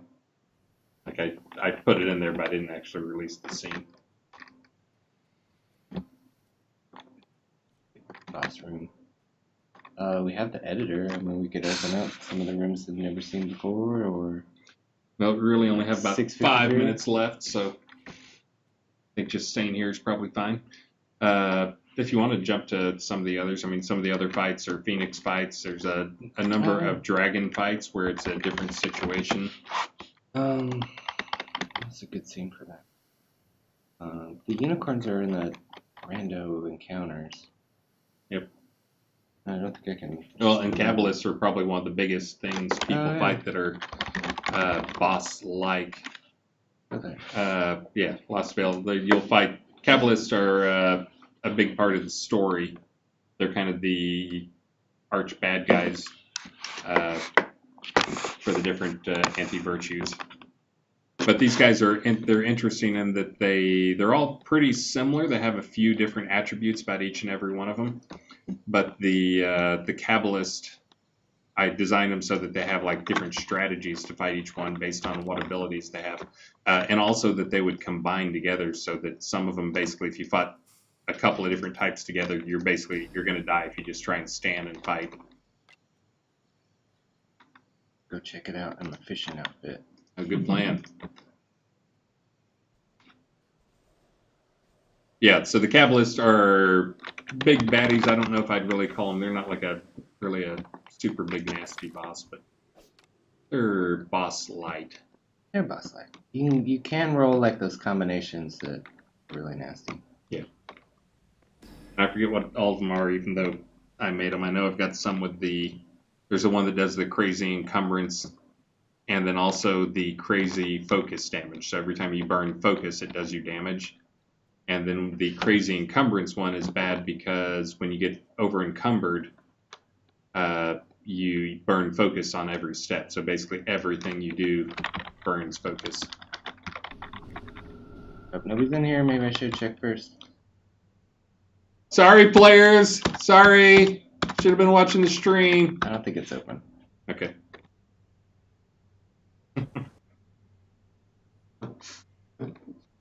Oh yeah, this guy teleports you. That's kind of cool. Yeah. So again, each one has a little bit different ability, and I built them, and I don't remember what they are, but I know there's some players who are like, oh yeah, I know exactly what to do. And yeah, the abilities individually, like there's one easy strategy, but then there's a bunch. Oh, that's good. You did the space ponies. Yeah. Yeah. I'm not sure if anybody got the Space Ponies reference. That is, it's Chaos Bomb, and I didn't figure it would be cast too much, so I got silly with the words of power that you say with it, because Richard didn't know, and hopefully he's not watching this now. But the words of power that you say for it is actually what the Mad Bomber from the Tick says. Oh, that's what. I remember. Yeah. So that's what the Chaos Bomb words of power is, what the Mad Bomber from the Tick says. This numpad 0. Crazy? You want to see crazy? I'm making gravy without the lumps. Oh, that wasn't there. Ooh. Ooh. Nice. Not bad. 241 gold. Oceans. What was it? +5 blacksmithing. I could sell that for a lot more. Oh, Here. this is the. But again, these are kind of some examples of boss lights, but these are some of the ones we did later in development, where Travis actually, got to plan out and think about the fight rather than just like take random dragon X and drop in position Y that already exists. Like the fight was actually designed for. Yeah, no, I'd fight them and then change the spawns and fight them and change the spawns, but we need that week of QA time to get people in and see what they do, and then make some last minute adjustments sometimes too. And I always laugh about it, but that's what I always say is I always design when I do these big boss fights, I usually try to design them so they're unbeatable, which means that I tried to fight them and couldn't beat them, but I know every player out there will just slaughter them in seconds. Yeah, like the boss in Alcid Sewer, he killed like 200 people, but I saw he also was like killed within the first 2 hours of play. My unkillable boss. Spider's gonna be unkillable. Talking to you, Tara and Donis and Antrax and everybody else who was just in that group, Namarilla and probably Mac and Vespers and Sarah.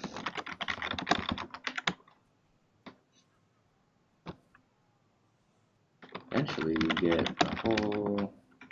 You fight all these waves. I'm not even in hard mode, so I think I only get a couple big trolls. If I had activated this zone in hard mode, we're kind of flying around and not describing where we are. But it looks pretty. This is one of the prettier, more interesting scenes. This is also.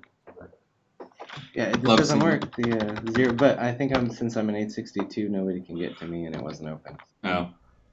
Okay. Or I just kill them a bunch of times. Actually, I remember it's funny when we had the PvP tracking when Reese was here. we were testing something in here, and him doing kill all count as a PvP kill. And so he killed me like 50 days, and I just loaded up my ranking, and it just had dropped the whole day. I'm like, what?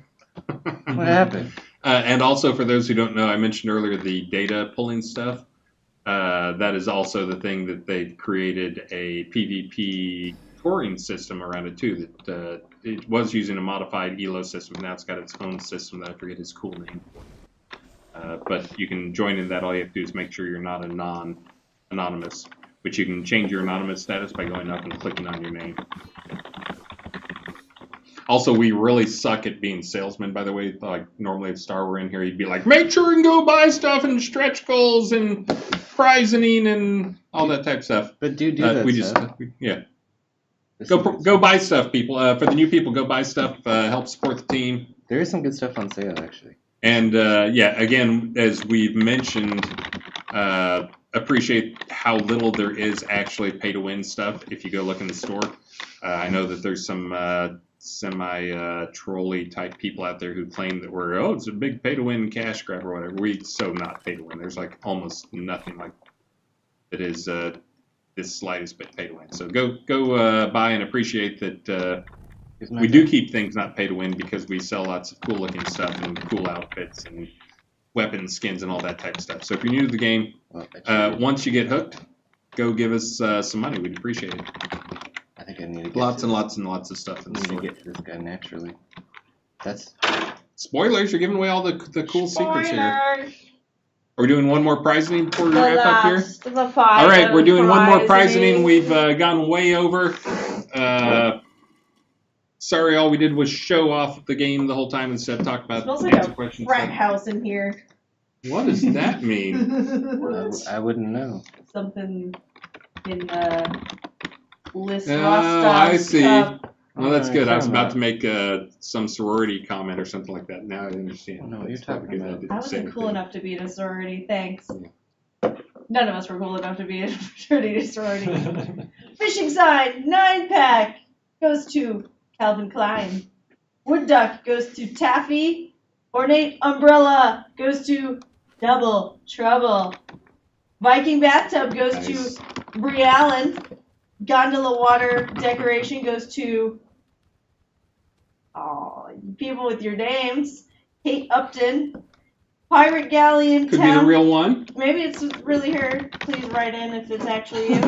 Pirate Galleon Town water home goes to Cambria Stormland. Player-owned town village water lot conversion goes to Vespers. And player-owned town village water lot property deed goes to Brazen Spirituality. Have a And I great saw weekend. Happy Alpine Halloween. 9 on there. And we're past the end of our stream, but I saw Alpine 9 on there. I forget how to say his name. But he's one of our streamers. And I just remembered I'd given him a bunch of Steam keys, along with a couple other streamers, which are now collector's items. Not worthless, collector's items. They're kind of like having an unopened box. It's an unexchanged Steam key. We should host. It's like worth tons on eBay. Do you know how to host other people when we're done? Oh, that's true. We should. Should go. He's starting go a group PvP tournament right now. Oh yeah, absolutely. We should host him. Isn't it /raid space the name of the channel? Somebody will tell us over there. I don't know. Tell us how to raid your channel. Yeah, /raid. You gotta get the name of his channel. But anyways, we've done far too little thanking and far too much talking. Thank you all for making this the game possible. And again, as I've mentioned here multiple times, so much of the stuff in here is, if not, feedback from you guys is like direct, like you must fix these things. We do so many things that everything we can that we can fit in each release. All we promise is every release we're going to be better than the last release, which I think we've lived up to. 59 releases in a row, coming up on 60 in just like a week and a half, basically, because of the short release due to Thanksgiving. That's really poor planning, by the way, that they put Thanksgiving on the last Thursday of the month. Don't they know that's our release date? Stupid pilgrims. But anyway, so this release is extra short, which means also the next release, because of Christmas, I'll save any jokes on that. Christmas is also messing us up for the next one, so that one is also extra early. But the good news is, so our 60 short, our 61 pretty short, R62. Gonna be amazing. Gonna be a super long release. There's some good stuff coming in this Yeah. R16 Yeah. that was short. We got some good stuff. We'll manage to get some good releases out of these short ones too. Yeah. So Oh yeah, I don't know. yeah, we gotta figure out who we're gonna be raiding here. I So- think we're gonna raid. Don't we need to log in as like the I see owner? Delane there. He's always doing streams. So if you can see, I can go see who else on Twitch is doing. I'm not gonna do it. I don't know how to do it. You just do /raid whatever. But am I? But anyways, we should sign off and then we will Yeah. do the raid to everybody else. So again, everybody, thank you so much. Thanks for your patience today with our poor scheduling of different events that kept Richard and Star off the second half of the stream. Again, this is a crazy release schedule just because of everything, all the holidays and travel and all the other stuff. But again, thank you. We're less than 5,000 away from the big trophy fish stone statue. Get it tonight. You people out there, go buy some dyes or something like that so you can go dye some stuff. For those who don't know, I don't know if we've told them how it works. For the new guys who are just watching now, we of course waited until the end to tell them this. But if you spend $5 on anything in the store, you will get all the prizes that we are about to list off to you free. In addition to that, fish pavers, fish throne, fish mask set, and soon, hopefully, the stretch goal of big trophy fish stone statues. And again, that's you just buy $5 on any, spend $5 on anything. It does have to be new money, $5, and you will get all those things free. That's what we do That's each through month. midnight, right? And that is through midnight. The sale will also go through midnight, I believe, on the big store sale, 50% off. Trying to help out the new players in the game and also helping them out with 20% off Kodos, which is something we almost never do. But we're going to be doing it for the next few weeks, at least through the end of the year, I think. We'll do it occasionally to help out the new players. So, Great. Again, thanks, and stay on the channel because we're going to go raid another streamer who will probably be way better at streaming than we are, and also probably know the combat system better than us, even though we built it. A little bit. So thanks, everybody, and we are signing off.